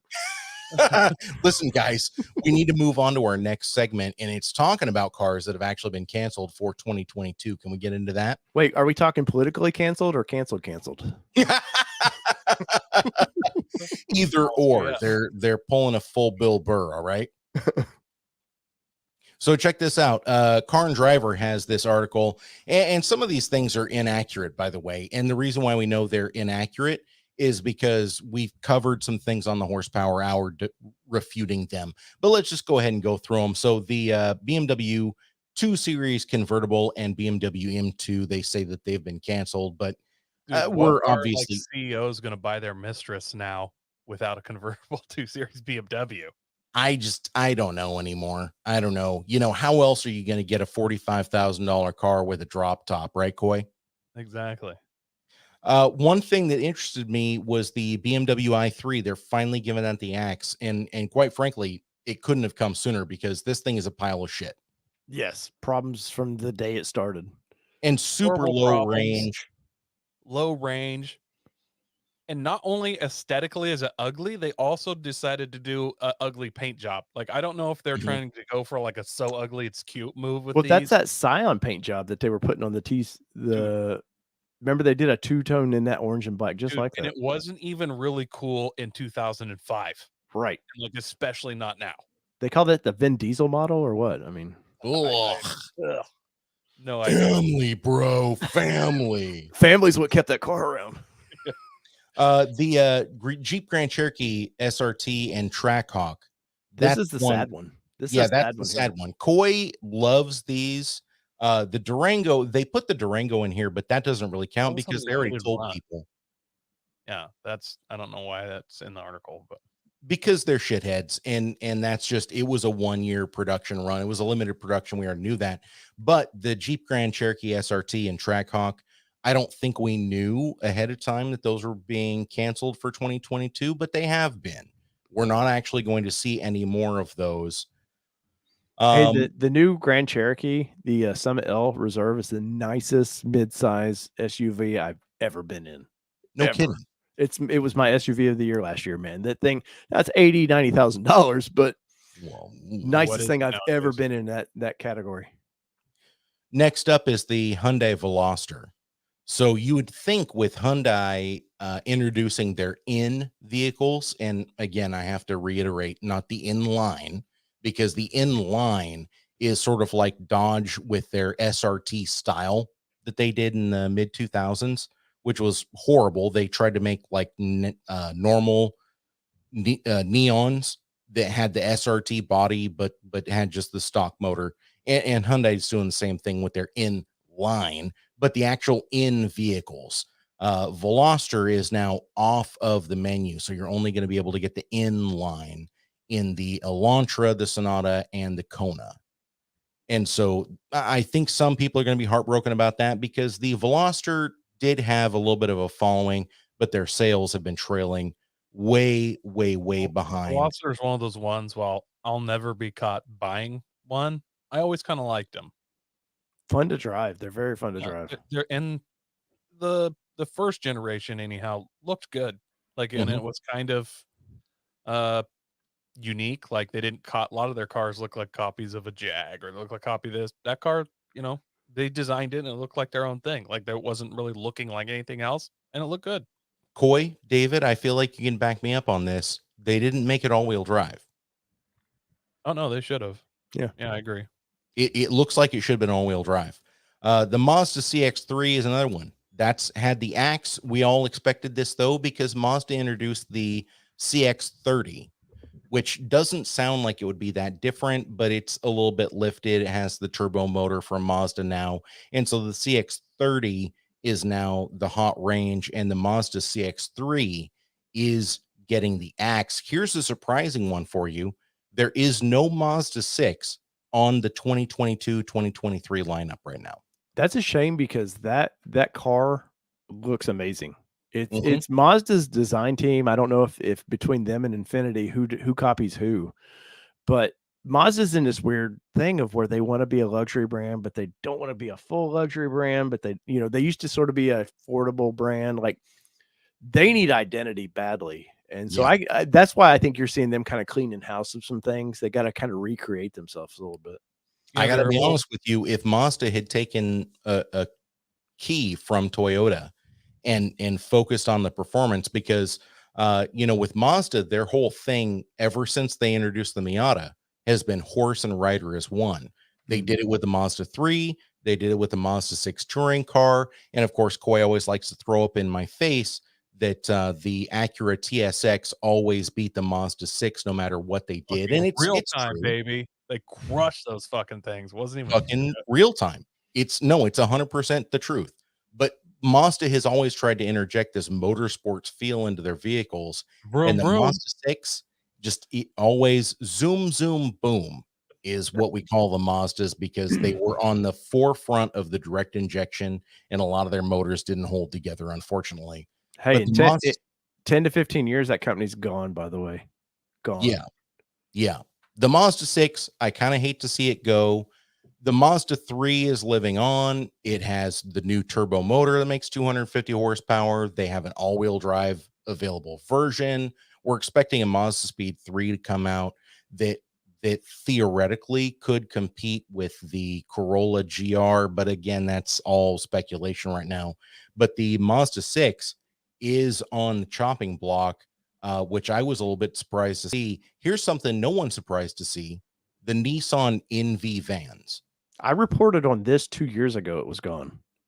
Really? And yeah. I had people in the comment section being like, "You don't know what you're talking about, this and that." And because I live in Middle Tennessee, I'm really connected to Nissan, and I did work for Nissan for a time. This company in general, it's another one that could be gone in the next 15 years if they don't get their shit together, because Mazda, they need partners, and Renault, like those are European. They're not the partners they need. They need somebody here in America that can help change the brand. But look at the NV van. It's ugly as shit. And yeah. I'm a Nissan fanboy. Trust me. I love that brand. That thing looks like a pile of shit. Now it was the worst out of all the Sprinter style vans, like unless you got their HD, like that was okay. But you want a company vehicle like this, you still want to be proud of it and to put your people out in it. And that looks like the truck and minivan got together, and this is the offspring of it, man. It's just like they put wheels on a doorstop. Yeah, it's the red-headed stepchild, and they beat it since it was born. Oh yeah, But Yeah. I mean, it's a capable vehicle, but who, Mercedes and Ford seem to have this market wrapped up. Yeah, it's not as capable as the Sprinter, and it's not as popular as the Ford Transit or the Ram ProMaster, and Mhm. it's a big problem. As a matter of fact, the Nissan NV 200 won the New York taxi cab Mhm. bid, and already New Yorkers like, fuck these things, they're terrible, their maintenance is super high, their reliability is super low, they don't want to have anything to do with these Dude, anymore. just look at them though. Like that brand new, it looks like it has transmission issues. Like when I see that, I'm like, oh fuck. That thing loses a tranny at 35,000 miles for sure. I have no idea if they do or don't. But just looking at them, like how you just insta judge people sometimes. Yeah. You're like, yeah, this dude, he's a douche. I can tell. He hasn't even opened his mouth yet, but he's a douche. Hey, David, I just see that and I'm like, that thing is hot garbage. David, what did you blow your first tranny in? A hotel room. No. Wait, what? Oh, it was a Buick, some shitty Buick. I have blown up a few cars and ruined a few transmissions in my day. Moving on from that, the Car and Driver article that we're citing here, it says the Subaru WRX STI, there's no 2022, and we already know that. And they make some assumptions in this article that are completely wrong. They say that it's going to be coming back with a turbocharged 2.4 liter, and that's not true. We know that because Subaru already released their press release saying that the next SCI was going to be some type of electric hybrid, and they didn't know exactly what it was going to be just yet, but we already know that it's going to be something completely different. They're treating their STI brand as a separate vehicle. So we can go ahead and speculate as to what that's going to be. Here's a big one for you guys. The Toyota Land Cruiser name. Land Cruiser, gone. That's Only in the old US, news. though. That's old news. And yeah, only in the US. They're going to. And that's only because they have Lexus here. And those two vehicles competed at the same price point, and people would go Lexus because they thought luxury. Yeah. It is sad, though. Like, that style of vehicle, though, especially as an overlander, man, you should agree that, like, it's really sad that, I think of my dream overland rig would be an 80 series. I love that vehicle. Bro. And it's just a shame that they've kind of Over a 70 series, though? I just like the design a little better. It looks. But those 70 series with the, what do they call them over there? Where they have the pickup bed, 4-door. Yeah, those are super cool. I can't remember what they call them. They have a stupid slang name, but God, if they had made those here, I would have ripped. Hey man, I've taken so much shit over the years of the patrols, the Nissan patrols. If you do not get the GY or whatever those fanboys, Australia, I've had probably pickaxes like waiting for me if I'm ever in Australia, because those guys get so pissed off. You don't know the code of that thing. And Fireman Xmini just says, make sure to change your Bruce Jenner fluid. He's right, 100%. The Volvo, this might not come as a surprise to anybody, but the Volvo is the word they call those. Sorry, I had to interrupt. Oh, yeah. The Volvo V60 and V90, those are dead. Volvo has already made it very apparent that they are making a hard push towards electrification, so it really should come as no surprise that Isn't they're that, getting rid of isn't that these. strange though? Because they have that EV brand. What is it, Polestar or whatever they call it? Polestar. Yeah, like just what a stupid marketing idea. Hey, let's start a whole new brand, and then it's like on 2 years ago, no, let's just make it. Let's go Volvo. I think Volvo is really relying on their truck brand right now. Their heavy rig, like semi truck. I think that's really where they're making their money, because Volvo has not been selling well in North America for a long, long time. Probably since Ford's had them. Well, right, exactly. And so I think they're just trying to tighten their lineup while they do this whole rebranding. Here's one for you: the Volkswagen Passat. That name is dead. It's not surprising though. Like, sedans are dead, man.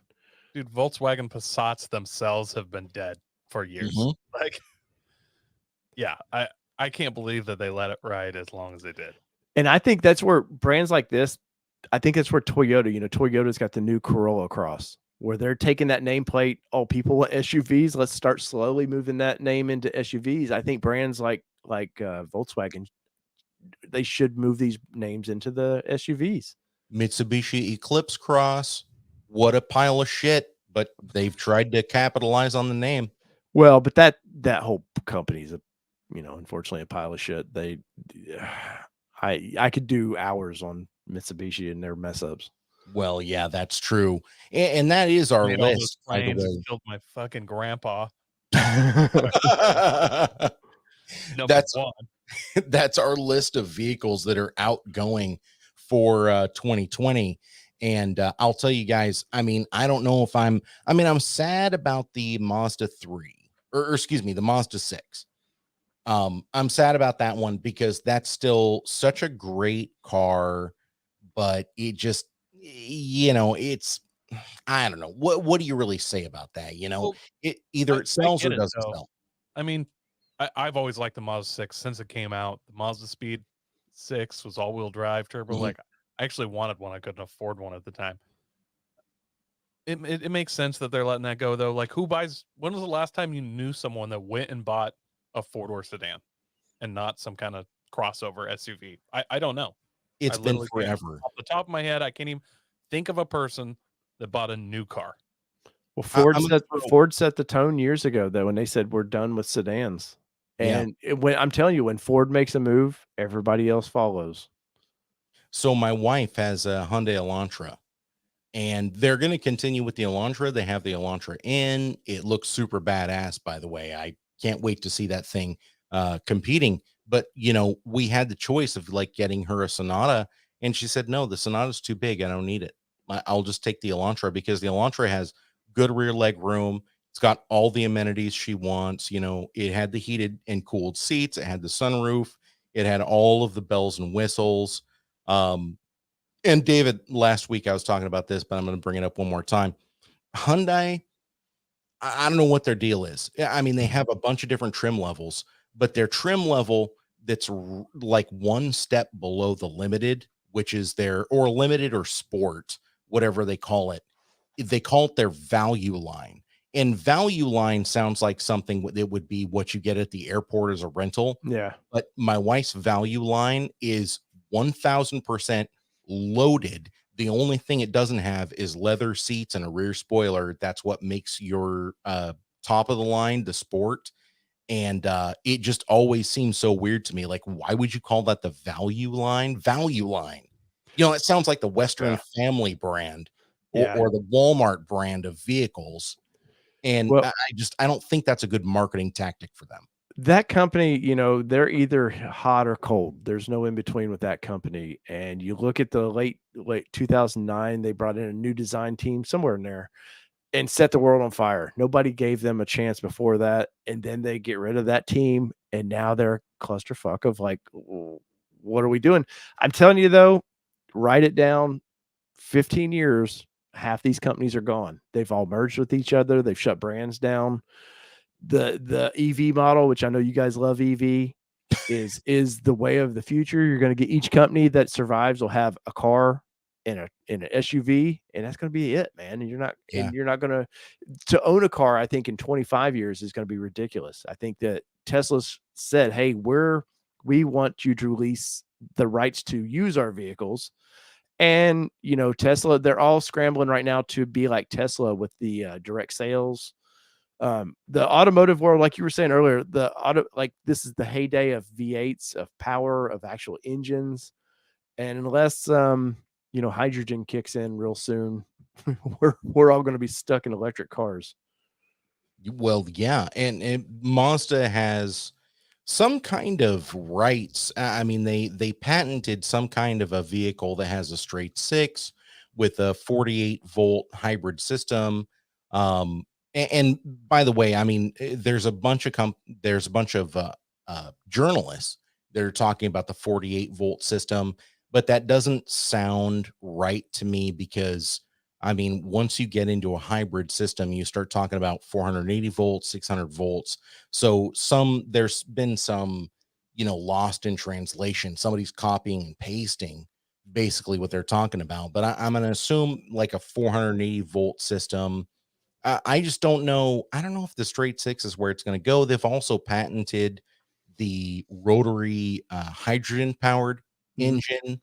And So I think we're just going to have to wait and see what happens with Mazda. But I think, like you said, a lot of these companies, they're going to start moving into the EVs, but I don't think it's the death of gasoline engines. Coy, a couple weeks ago, you brought up the fact that, you know, if these companies don't use up all of their carbon credits, they can sell them. And that is one Tesla thing. makes a lot of their money selling carbon credits. Oh yeah, GM's bought many of Tesla's carbon credits. Right. And so there is a little bit of that going on as well.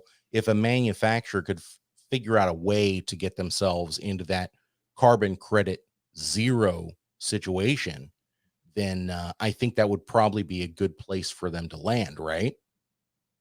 Absolutely. Well, what I want to see, I like the idea of you. I totally agree with you saying that a lot of these companies would be gone 15 years or something. And it seems hard to wrap your mind around now, but if in, 1997, somebody was like, hey, give it 10 years, Pontiac, they're out of here. You'd be like, fuck you. They've been around 100 years. Like, no, that's not how it works. Like, you would have just wrote it off, but like, obviously it can happen, The makers of the Sunfire, are you crazy? The Cavalier? The Aztec is going to be gone? Yeah, like just... You're just breaking bad on me here, man. The Aztec got so much shit in its day, but like, I've always kind of wanted one. Like, if you've ever... I had a Honda Element, man. I can't say anything about the Aztec. I think they're kind of cool. I think they're a little ahead of their time in a way.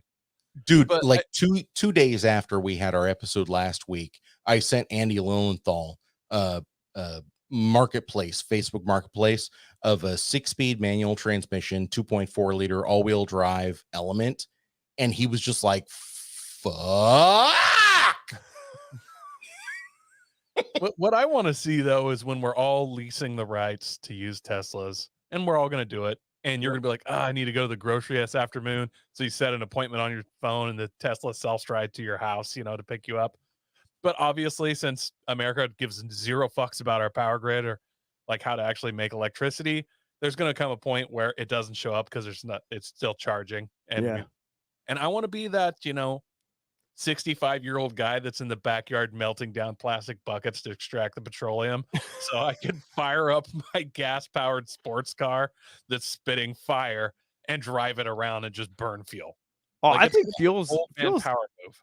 Gas will be here, but the problem is I think by then it's going to be $25 a gallon because nobody's buying it as much as they used to. And classic cars will be here forever, but like you were saying, the power grid, we could spend hours on that. Do an entire month of episodes on the infrastructure. Well, instead of talking about that, let's talk about our Fab Sui, because literally things like this are what's going to keep petroleum alive for us. Should we go ahead and do it, boys? Sure. Yeah. It'll keep petroleum alive, but not necessarily you. So as typical, we don't have an intro or outro for a Fab Sui. We're still working on it. David, if you know anybody that can do like a System of a Down kind of a vocal for us for Chop Suey instead of that. Yes, we would love that. But as of right now, we don't have any intro for it, so we're just going to get right into it. This Bad Mama Jamma that you're seeing on your screen, if you're not seeing it, you're listening to a podcast. But don't fret. You can go into the description of the podcast, follow all the links to see what exactly we have going on here. And I do encourage you to follow those links. By the way, in the link description, we're going to have all of David's relevant information. So please do click through that and check out All Terrain Media. But as of right now, we have a Tractor Concours de Patu El Glace. As you've been able to ascertain, this is in the French language. It's in Sherbrooke, Quebec. And the funniest thing, Coy, people always talk about how Canadians are the nicest people in the world. 100% that's not the case. And 1000% it's not the case when it comes to French Canadians, because they are assholes.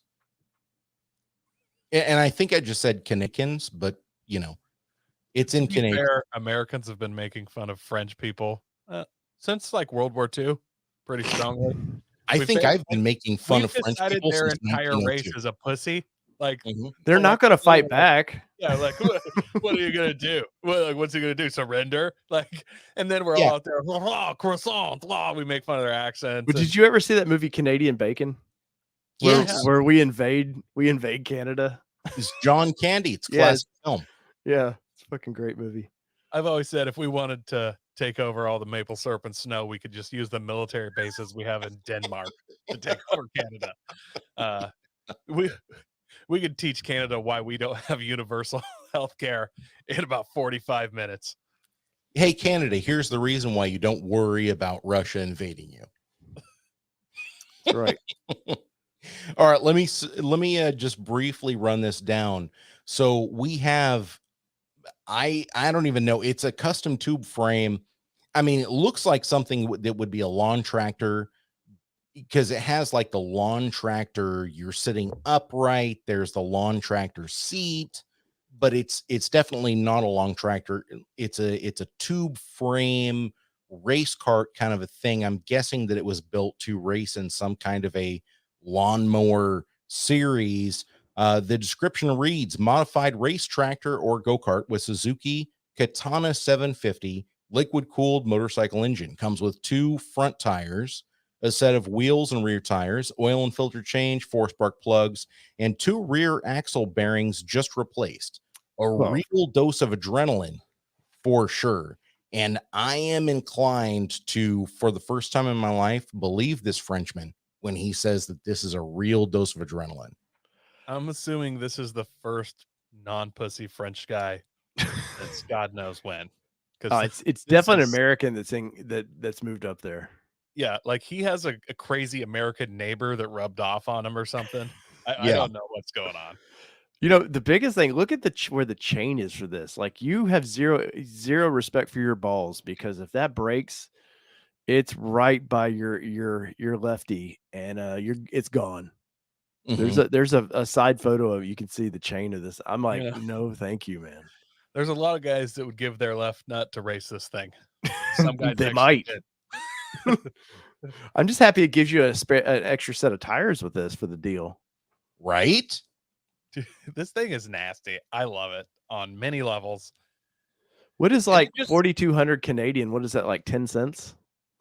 I don't know how many bald eagles that is, but It comes out to about $3,200. I seriously would this, if you could figure out some kind of like a body for it. But how like, is that a throttle on the steering wheel? What do they have going on? I think the That's the gear throttle shift. and the clutch. Yeah, there's the clutch, and then is there a throttle on the steering wheel, Coy? well, Is that a is it? reservoir for the clutch on the steering wheel? So we got brakes down on the foot peg on the one side. I'm gonna guess that's clutch. But I also don't see where the accelerator is either. I'm uncertain. That it's possible that that could be a clutch handle / throttle type thing. I don't know where the clutch is. So Now don't it does come with turf tires, like full on knobby turf tires, and it comes with some kind of like an on road or dirt circle Dirt track track. tire. Yeah, like a Yeah, for the sprint rear. car. So I mean, this thing is clearly meant to race, right?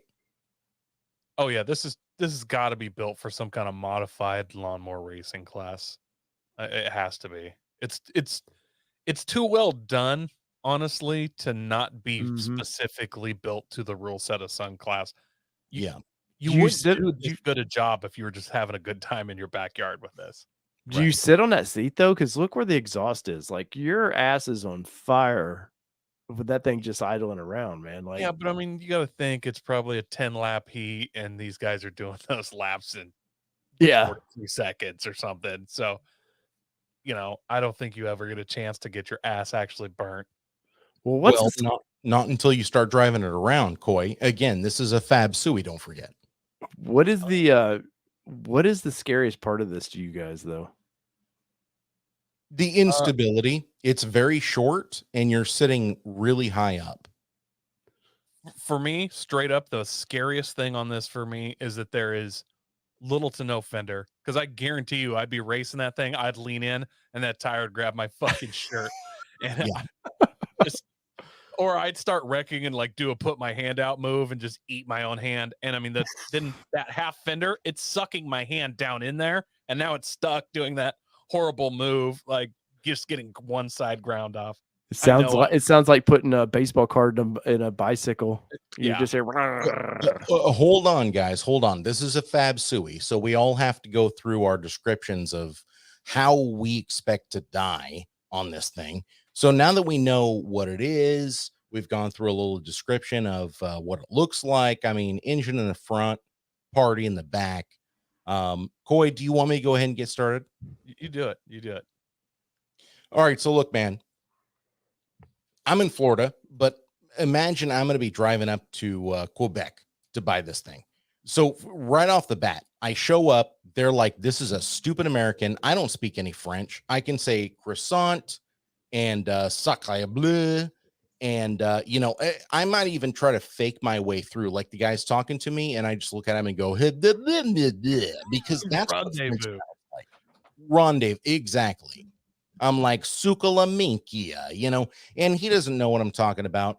But look, I need to drive this thing before I'm able to buy it. Okay. And so begrudgingly, this Quebecian goes ahead and says, okay, go ahead and drive it. And while you see fresh grass in the photos, I'm going to assume these are not recent photos because it's April 1st and it's Quebec. So obviously there's snow on the ground. All right. So he's got the knobbly tires on it, but he's just got the like dirt racing front tires on it. So I tell the guy, hey, I want you to fire this thing up. And he's like, bleh, bleh, bleh, bleh, bleh. And the translation is this stupid fat American. He doesn't know what he's getting into. And then the translation of what I say back to him is, hey, you frog, go ahead and just fire this thing up so that I can drive it and I can figure out what exactly is going on. All right, Coy, you ready for this? Ready. Quebec, it's very hilly. I don't know if you knew that or not. I was unaware. So I'm in this dude's neighborhood and I start riding this thing around. And I really want to stretch his legs. I want to find out what exactly is going on. The roads are mostly clear, but there's still some snow on the ground. And it's very hilly. All right. So I start riding this thing around. And it's still got the gearbox. This is a motorcycle engine. So it's still got the 6 speeds. Okay. So I'm blasting around his neighborhood. I decided I'm going to get it out on the open road. Really see what this thing can do. I'm sitting upright. Totally upright in a lawnmower seat, all right, with that exhaust blasting against my leg, but I don't mind because that means that half of my body is being kept warm because it's something like 15 degrees because it's Quebec, okay? Well, it wouldn't be degrees then, it'd be Celsius. It'd be Celsius. It'd be like 2 degrees Celsius or whatever the conversion is. And I'm wearing this big, thick, down, heavy coat, right? And as I'm blasting around his neighborhood, I start going up into the hills and imagine San Francisco hills. We all know the video of the Tesla that's taking off from the ridge of that hill, makes a super jump, right? Yeah. Coy, David, yes? Oh, yeah. Yes. So I'm in a situation like that where I'm climbing up these super steep hills, okay? I make it over the hills, a little bit of, hump, not a big deal. I get to the top. The dude's yelling at me in French, which I assume what he's saying to me is, hey, you stupid gringo, bring that cart back before you kill yourself. And so I start headed back down the hill. The thing is I don't realize how fast I'm going. Before I know it, I'm in 5th gear and I'm doing 90 miles an hour down this hill, right? I hit one of those flat spots in the hills where the normal roads are, and I go over the top. Coy, if only I had known that all of the stuffing was blowing, absolutely blasting out of this giant winter coat that I had bought. All of the stuffing has left, and now it's basically just a flying squirrel suit. So I hit that giant jump, and before I know it, my jacket is completely puffed, and it's an airfoil now. I'm just like riding the wind. This go-kart leaves me. It's literally just tumbling down the hill. And we've talked about this before. You know how in Oregon there's a lot of farmers markets for you to crash into? Turns out Quebec is the same way. And I'm very sorry for that. I apologize to the Quebecian people, but they really should have known not to put their farmers market on this fucking 45-degree hill. It really, in some ways, is their fault. Okay. So Clearly. as my jacket's completely puffed out and I'm flying through the air, I suddenly become from 0 feet above the road to 150 feet above the road. And I'm just watching this go-kart tumble down the street. And it's taking out children. It's taking out old people. The Special Olympics people are there. All of their handlers are there trying to take care of them. I didn't know that. It's not my fault. Their handlers can't get out of the way in time. Their handlers run, but they've had to leave the Special Olympics people in their wheelchairs behind. And this go-kart just it piles through them. It's literally cartwheeling. And while every impact is not a lot of people, it's like 2 people at a time, and it's making a lot of impacts into the ground. Okay. So I would estimate that as the thing is tumbling through the air, it is killing 1 or 2 people every single time it lands, because again, this go-kart's wide open. So with these knobbly tires on it, It's literally like a hillbilly throwing star of death just flying through the crowd. it really is. It's like a redneck Beyblade.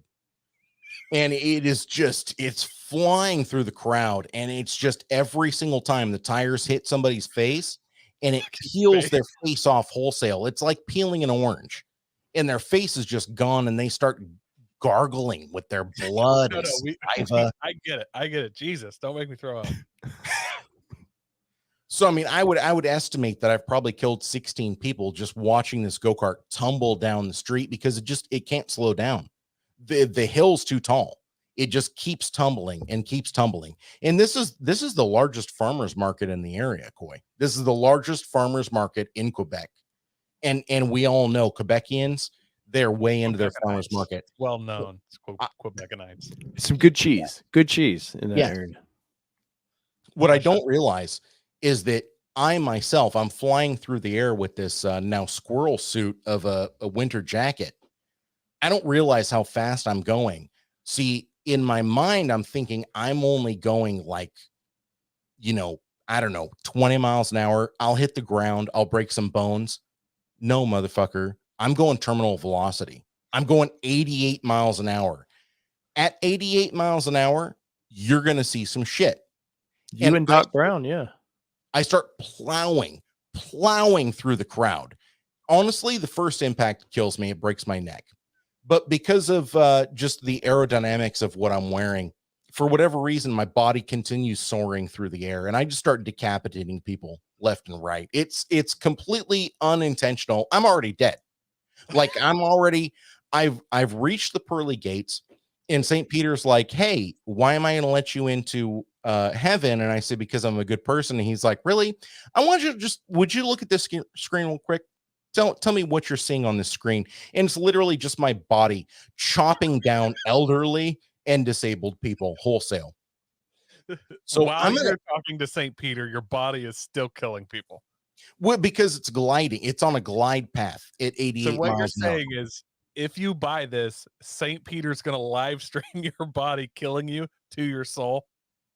Well, not just, it's not to anyone else. It's just to me. It's basically just him going, you were a good person before you died. Let's see, once your body comes to rest, where you actually are.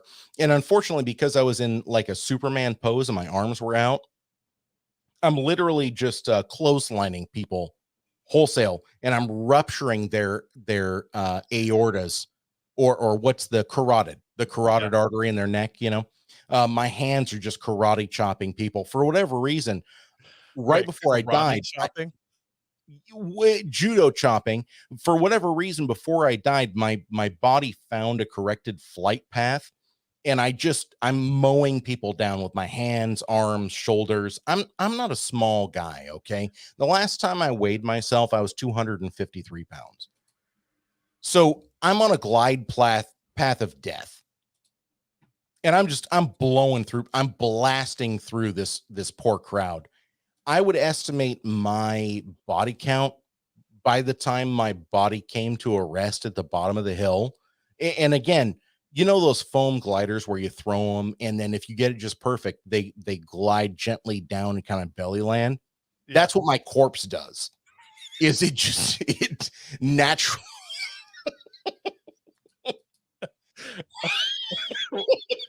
And what was your body count again? All right, so just give me a second. Okay, back in character. It doesn't help that I'm holding my arms out like I'm flying down. So by the time my corpse, gently belly lands at the bottom of the hill, I'm estimating that my body count here is about 27 people. 27. It's unfortunate, but it has to happen. That's a decent amount of body count, and I can't beat you with that one. Cannot, because I take it like a true American hero. I have him shipping me this thing. I'm taking it to the drag strip, and now I know this is technically not a lawnmower, but it's kind of a lawnmower. I'm going for the lawnmower drag quarter-mile record. Now, Katana engine's decent engine, and say it with me, folks. I don't know how much nitrous a Katana engine can take, but I know how much I'm going to give it. So I just, no fire suit, because why? I got my helmet on. I take this thing to drag strip. I run a couple passes. Guess what? I got a blue bottle strapped right in front of the steering wheel. Turn that thing on, run the blowtorch on her, get her warmed up. I take off down the strip again. I'm still running these ATV tires, and apparently at about $140, they're not rated for that, and I lose a tire. Boom. Puts me into the inside wall, flips this thing upside down. Nitrous bottle goes. It's skidding down the track. There's sparks. There's fuel. I go in a fiery, violent explosion of Simpson racing helmet and nitrous. Hopefully, I got enough nitrous oxide in me to kind of numb what was happening before I totally felt all the pain. But with this Fab Suey, I honestly only take out the most important person in the world. Me. All right, fair. David, what do you think? Fuck, I don't know how I compete against you guys on that. I will say that when I see this, I think of the tumbler from Batman. It's like if Bruce Wayne was a kid, this is what he was fucking playing on, and he fell into the bat pit with this thing, and that's why he became Batman, because this little bastard does look just like that tumbler. It is kind of reminiscent of that. Yeah, man. Like, the only thing is, does it break in half and become the true motorcycle it's born to be? Ooh, turns back into a katana. Yeah. No, dude, I think just starting this thing, it explodes. I'm fucking dead from just pushing the little, you can see the little start button on it. You push it and it just explodes. Like, you there's fire up, put it in gear, and chain slap immediately takes you out. Just well, yeah, the chain breaks and goes right across your face and splits your head in half, man. That's like game over. And then the guy just sort of chucks you in his backyard, because he's probably got a few of these sitting back there with dead bodies already on them. And he's just going for the record of how many, before I get caught, how many people can I just cut in fucking half with this thing? No, I applaud you for the first story, because like, you suck the life out of any hope I had of like coming up with something creative. I seen somebody commented, they're like, get to the fucking point, man. Like, you've killed, you're dead. Fuck you. Yeah, but it's not about the destination. It's about the journey. Oh, it's destination fucked is what this is. Ozzy Man would be all over this. All right, fair enough. What do you think? Is it only going to kill you, or are you going to take out anybody else, David? Well, it depends on is this atomic powered? Because I can't tell. The worst thing would be you push start and then you get that countdown buzzer going on. You're like, what the fuck's about to happen? And then, it is a Japanese motor. I'm just saying, things have happened in Japan, the explosions, so yeah. I'm not going to go there, but Hey, They yeah, call it Japanese, the Japanese Hiroshima. build a hell of a bike, but Americans build a hell of a bomb. That's right. Do you think that's what you call this, Hiroshima? It's somewhere between a katana and a Hiroshima. Right. No, I seriously though, I would buy this in a heartbeat. I wish it was closer. I would scream Nagasaki every time I start doing donut. It's Yeah. like that. It's like the other guy's movie when he's like guns the Prius and he's like, America. I know exactly what. Did you just yell America? Did this guy just say something in Japanese? Dude, I've never if I actually got a pushed the pedal all the way to the floor before. I think I have an erection. I always honestly, have the little river bend. if I got a body on this thing, I mean, lawnmower body or not, I would have to paint Enola Gay across the top. That's right. I would Yeah. pull the hood off some Craftsman lawnmower that's all rusty and stick it kind of over the front of that to give it a little bit more lawnmower vibe. But Oh yeah. dude, You know, Black that- Betty's playing as soon as you start this thing up. It's on repeat. Just Yeah. Black Betty. Like yeah. All right, well, that is our Fab Suey of the week, you guys, which means only one thing. We have to get into our deal doob. Are you ready to do it, Coy? Do it. Smoking deal or smoking a doobie. This week's Smoking a Deal or Smoking a Doobie is because our other Smoking Deal or Smoking a Doobie got sold. So it's time to introduce something new. Again, the link to this is in the description of the podcast. I do hope that you go and check this out. This is the most amazing thing I've ever seen. This is an MG Midget put on a Suzuki Samurai frame. And I'm just going to let you know the price right now. Normally, we don't do this. I'm just going to say the price is $3,000. I'm not going to say whether or not that's a deal or a doob. We're going to get into that. Seller subscription, very first sentence. Do not message me asking if it's still available. If it's on here, then it's still available. So he's letting his intentions be known. $3,000 OBO, willing to trade for a four-wheel drive, a four-wheeler, and then all caps, boys, all caps.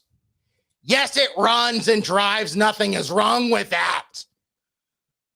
I have to say that the heading here on this Facebook ad is a Samurai Midget. That is also one of the best animations ever. So go watch that series sometime. You won't find it on like Netflix or anything. You're gonna have to dark web for that one, but it's a hard R and it's great. Samurai Midget. Well, Check it you out. know the best thing about this, if you look at the interior, there's all these crushed up Bud Light cans in the back. What? Nothing screams. This is from Alabama, so like if that's all you need to say right there is Alabama. But Oh my nothing God, David, you're right. There's a bunch of Bud Light cans Yeah. in the back in the photos. Holy shit, I didn't even notice that. This is more American than America itself. Like this is badass. I love this This thing. is a European sports car on a Japanese body or Japanese frame. And yeah, I think this is every American guy's ideal, not only in cars, but in women. European body on Japanese frame. Well, hey, what do you boys think? Is this on 31s? It has to be, right? Oh yeah. Could it be 35s or 33s? Like that looks bigger than 31s. Does it? David, what do you think? I'm trying to steal I think they're 31s on this thing, man. That's a small car, Coy. I would bet that that's 31s, but maybe 33s. I'll give you that. $3,000 though, bros. $3,000. Jake Jaden thing says gambler for sure. Oh, So the you're first thing to gambling. figure It out if runs. This is a deal for me, guys. It's always like, could I recreate this for $3,000? I don't know if you guys have seen Samurai prices. Fuck no. There's no way. Sammys are fucking nuts, dude. And that's pre-COVID. Like they've been going crazy prices. You know, you could probably find some non-running midget, rusted out body for it's a song. That part's whatever. The other reason is why would you? I don't know, but it is pretty awesome. Like any off-road event, mud bog, anything you go to, You show up in Moab in this, and you're going to be an instant rock star. Like you're out on Hell's Revenge. Tour groups are in the, army vehicles and in the Hummer. There's going to be fucking 10 guys in there losing their mind trying to take a picture of this. And you could be next to the most badass Jeep in the world. They're all taking a picture of you and your retarded samurai midget. I'm just going to pull it in front of Zach's Pizza and be done. Just park it. Yeah. I'm going to park it down next to Toe Mater down there at the bank in Moab and just see how long before somebody like realizes it's not supposed to be there. I will mention lots of surface rust. I don't know about rust underneath the body. I have to assume that it's extensive. Patinaed. Oh yeah, patinaed. It's a one owner. It's a one owner here. Come on. Yeah. Only drove it to church. It's a patina colada. Grandma went in the care home 12 years ago and it sat in the driveway the entire time. Whose fucking face is on the hood though? Scroll to the hood. Oh yeah, what is that? That's probably the guy that tried to start this thing. It smacked him across the face and imprinted it right there, and it's grandpa. Here, we're zooming in a little bit, you guys. Everybody on the live stream. Yeah, no, there totally is a face that's stenciled on the front. I just realized that harkens back to when Coy had a Geo Metro that he got for free, and he burned Coy, the name Coy, into the door, and then they got pulled over by a cop, and the cop pulled him out at gunpoint, and he was like, "Who's Coy?" And Coy's like, "That's me." And he's like, "Oh, you think you're real fucking funny, huh?" Yeah, that's a whole nother story. Turns out cops can point guns at white people as well. Indiscriminately. Yeah, it's alarming. I like the double wide behind the car. I can only assume that's a working generator there on the right side. Yeah, no, this looks like it's in a nice neighborhood. I'm assuming that double wide's a hardship case. Mom and dad's house is, 2 acres over. Yeah. Yeah, this thing's beat. It looks like they drug it out of a mud pit though. There's just like grass and shit all over it. Dude, it's clearly used. Like it gets used. Yeah. Like this thing's a runner. So I gotta go first, guys. Okay. Please. Is this thing a deal? I at $3,000. I'm not gonna say it's a bad deal. I mean, I couldn't recreate this for $3,000 plus time. On the other hand, why the fuck would I want to?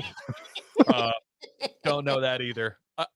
Now, saying this, I think this thing's super fucking cool. I would gamble the shit out of this. I would wheel this. Does it have a solid axle front, Coy? Yeah, it's a Sammy, dude. Dude, I would spring in the front. I would put on a snowmobile suit and drive this up and go snow wheeling so fucking hard in this. Like it would be hilarious, awesome. I would drive the shit out of this if I had it. I would never make one. Here's the question though. If your audience were to buy this for you and the only payment was for you to drive it from Alabama back to Oregon, is that in play? Oh, fucking without a doubt. Are you insane, David? That's the craziest thing I've ever heard. Like, Coy literally would find the route back to Oregon with the least amount of pavement. Oh, so you're taking the Trans-American Trail all the way back. I probably wouldn't because I can't take that much time off work, but if that were an option, I would. I literally had a 85 Camry that had the roof cut off of it, so it looked about like this. We'd strap our surfboards on it, put our wetsuits on, and then drive an hour and a half to go surfing. Nice. In the wintertime. Like I'm no stranger to retarded convertibles. So I would absolutely drive the daylights out of this, and I would not be afraid to drive this from Alabama to my house if it runs good. No, obviously. Yeah, you'd be a hero. Like your arm would get tired of high-fiving and waving going down the highway in this. Oh yeah. You, as a wise man once said, you'd win so much you'd get tired of winning in this. So my price for it in my neighbor's yard, $3,000. I can't say it's a good deal, dude. I gotta say it's a doob. Like it's I'm not gonna say it's a hard doob. Do you buy it But- parted out? Okay, but Coy, you have You to might be base able this to on. park this. But not only is it how much you'd pay for it, but how much is someone else going to pay for it? That's the thing is I don't see someone else really cocking up $3,000 for this just because like this is kind of a gambler fun vehicle. At $2,000, I see this getting sold right now at $2,000. At $3,000, that's No, a but chunk of money, dude. the $3,000 is you got to think of the backstory to this. They're trying to put their kid through, I don't know, some trade school, whether it be janitorial or something from the looks of it. Like David, are maybe. you sure it's not rehab? They're trying to put them through rehab. no, that the state will do that for free a lot of times. I mean, come on, let's be honest. The real fucked up thing is like somebody was high as fuck and they were looking at this old body they had laying in a ditch somewhere. And they kept looking at it, and then they looked at this frame they had and goes, you know what, Fred? The fucking wheelbase is the perfect match for this thing. And, Dude, this thing was in the weeds at in that house when they moved in, and they rolled their Samurai. Let's not pretend that they didn't have a perfectly good Samurai at the start of the day. They fucking crushed that shit. They rolled it. And then they're crushing things, but it's some yeah. pill is what they're crushing. Hey, so this is going to be a total off topic. I apologize, but Fire Medic Smitty says, David, what are your thoughts what are your thoughts on the Sammy, meaning Samurai, versus a Jeep? Oh shit, that's not even a fair comparison, man. I mean, really, but I know the real one is the old Daihatsus that you could get. They were a little bit wider than the Samurais, and they were badass. Just you can't find them. Was it a Daihatsu Rocky? Yeah. Something like that. Yeah, they were just a little wider than the Sammys. No, those little Sammys with their little 90 horsepower motors were they were great, man. In pure off-roading, they're just a low-powered side by side. You get 35s on those. I've been up in like deep snow. Sammy on 35s will drive around stuff on 38s all day long. Like they're nuts. Well, yeah, because when you get stuck, you and a buddy pick it up and just move it where it needs to be, and you're good to go. Well, they also weigh like 2,000 pounds. Yeah. Okay, but now we're talking about this is a Sammy with a MG body on it, so I mean possibly it can't a lighter body. Yeah, no, this is gonna wheel like a motherfucker. Right. So honestly, I gotta soft dube like $3,000. It's not insane to ask that. I don't think for this. I don't see it selling for that. I see somebody buying this for $2,000 and gambling it and going to the mud. I think you throw a bottle of OxyContin at them and you've got a deal. Throw an Oxy in there. Look at the sway bar out front of this thing. It's like a plow. I don't know how you would ever truly off-road this thing. There's a front view of this. Oh yeah. Not sure what's going on with that. Andy. You're hanging up on the damn parking lot with this thing. So listen, if this is at my neighbor's house, though, I got to throw that price out. I have a lot of want for this, but I have no realistic use for it. I'm actually pretty close to this, though. Is the cool thing. This is sitting in my neighbor's yard. I'm gonna give if it's $1,500. Like my wife can't. My wife would agree we need it at $1,500. So my have to have it's $1,500 on this. I have to buy it. I could sell the axles and park this shit Samurai parts and make $1,500 back. So you're thinking it's going to sell for about 2,000. You're buying it now as 1,500, Coy. That's where I'm at. Yeah. David, what about you? Go ahead and give us our what you think it's going to sell for and what you would have to buy it for. Oh, 3,000 is way out of line with this thing. I mean, in reality, the body is worth something to the right person. I mean, everything's worth something to the right person. If I get the Bud Light cans with it, maybe $1,800. I can recycle those and get my money back. No, I'm all about this. Like, I would buy this in a heartbeat, except I would convert it to coils. And I would go beat the shit out of this for a summer and get my 3,000 out of it real quick. And like you were saying, it's worth the high fives that you're going to get cruising down this. The only problem I have is there a title to it? Because I want to run this thing on the road, and I don't want to have to deal with. Can you imagine showing up your insurance company and going, "Hey, I need to get some liability on this thing"? They're like, "Are you fucking kidding me? This thing is liability." I don't know if you title it as a Suzuki Samurai or a Midget. I'm assuming because the body is a Midget. But David, coming back around to the spirit of the deal, dude, what do you think this is going to sell for? $1,800, man. It's where I would be at on this thing, and I would No, do it no, in a no, heartbeat. but not you. So No. like you would pay 1,800 for it. Yes. Am I hearing that? Mhm. So what do you think somebody else is going to buy it for? I don't think anybody's going to buy it. It's the problem. I think Haley or whoever it is there, I think they're smoking crack because, I mean, yeah, you could part this thing out, but this has to be the person that's just dumb enough to want a tall midget. You know, I mean, in reality, like, hi, my name's Coy. Yeah, no, I would buy this. Moron. Seriously, Hey, I would buy wait, this thing in a heartbeat. Why doesn't Hollywood hire me? I'm a tall midget. I know. See, no, this says danger. It's got danger written all over it. Like, is it actually attached to the frame? Wow, I think $1,800 and you got a deal. And I like that they're like, we'll trade for a 4-wheel drive or a 4-wheeler. Like you were saying earlier, it is a fucking 4-wheel drive. Like, you're gonna trade yourself. Mhm. I wouldn't give you a 4-wheeler for it because it would fit in my garage. I don't know what this is gonna fit in.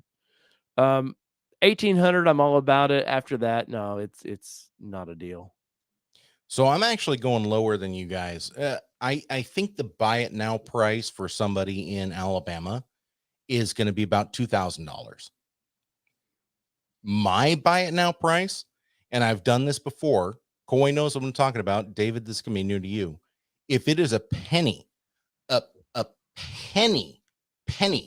more than $9.99, I will not pay 4 digits for this. If it's $9.99 in my neighbor's yard, I will buy it from them and I'll park it in my yard, and it will literally just transfer 1 yard over and become yard art.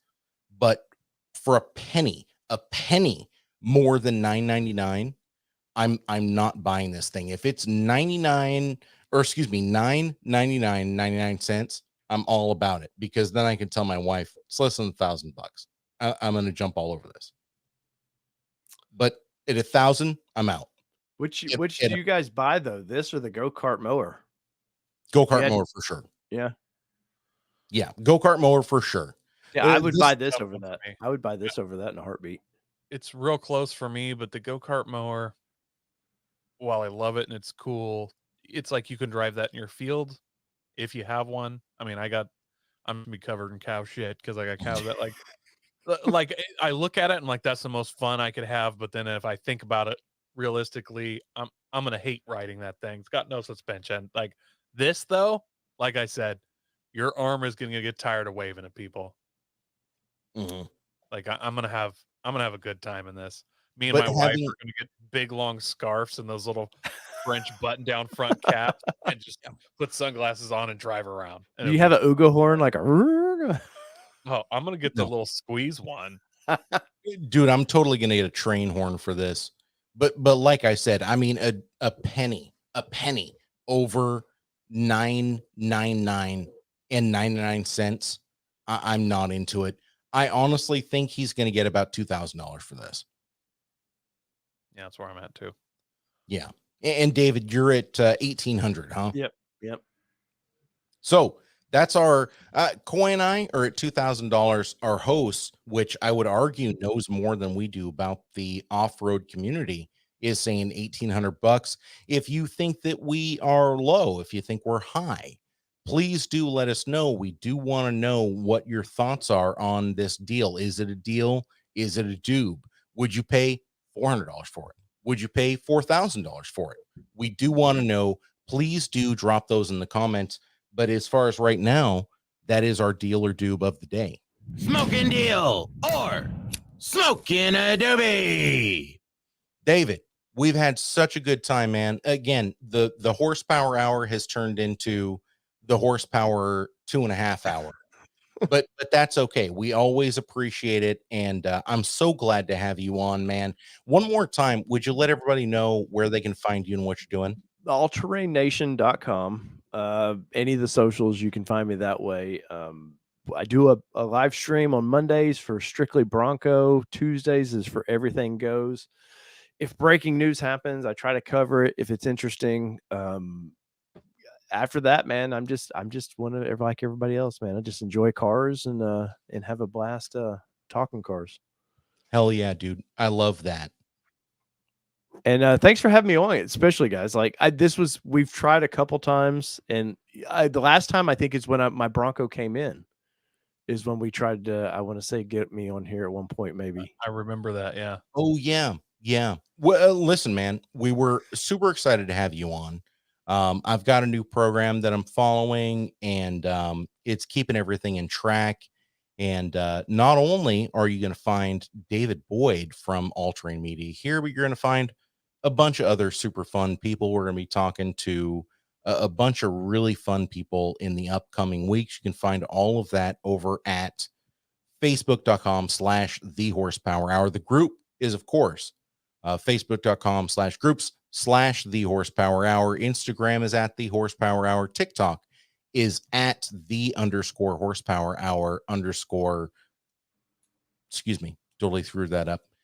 At _horsepower _hour. I haven't posted anything over there for a little while because I was banned, because TikTok apparently does not like street racing videos. You remember, David, we were talking about the 400Z just a little bit ago. I posted a video of one of their engineers racing the 400Z against a Subaru WRX STI. It was a viral video. Everyone saw it, but for some reason I put it on TikTok and they banned me for hate speech. Well, if you had chesticles, you would be okay. If that's the only thing I know of TikTok. I need to call my wife in here with a low cut shirt. There you go. Maybe Coy could do that for me. What do you think, Coy? Yeah. No, I'm a solid A, maybe a B cup. Coy, where can people find you, man? You can find me anywhere on the Horsepower Hour pages. Just message and you'll get a hold of me. So also, yeah, guys, David, thanks for coming on. We really yes, appreciate sir. it. I appreciate being on here, man. We appreciate you, buddy. Thank you so much for joining us. And thank you guys out there for tuning in. Thank you for telling a friend about the podcast. It really is what keeps the wind in our sails. If you liked the podcast, please do leave us a like, a comment, a review. Oh my goodness. A review. Just, it gives Coy the fizz. It gives Coy the fizz in the testiculars. You know what I'm talking about? So please go out and do that. We do appreciate that. And thank you for it. And Coy, thank you, my friend, for being here. David Boyd, thank you so much for joining the program. And all of you out there, thank you. And we will see you next time.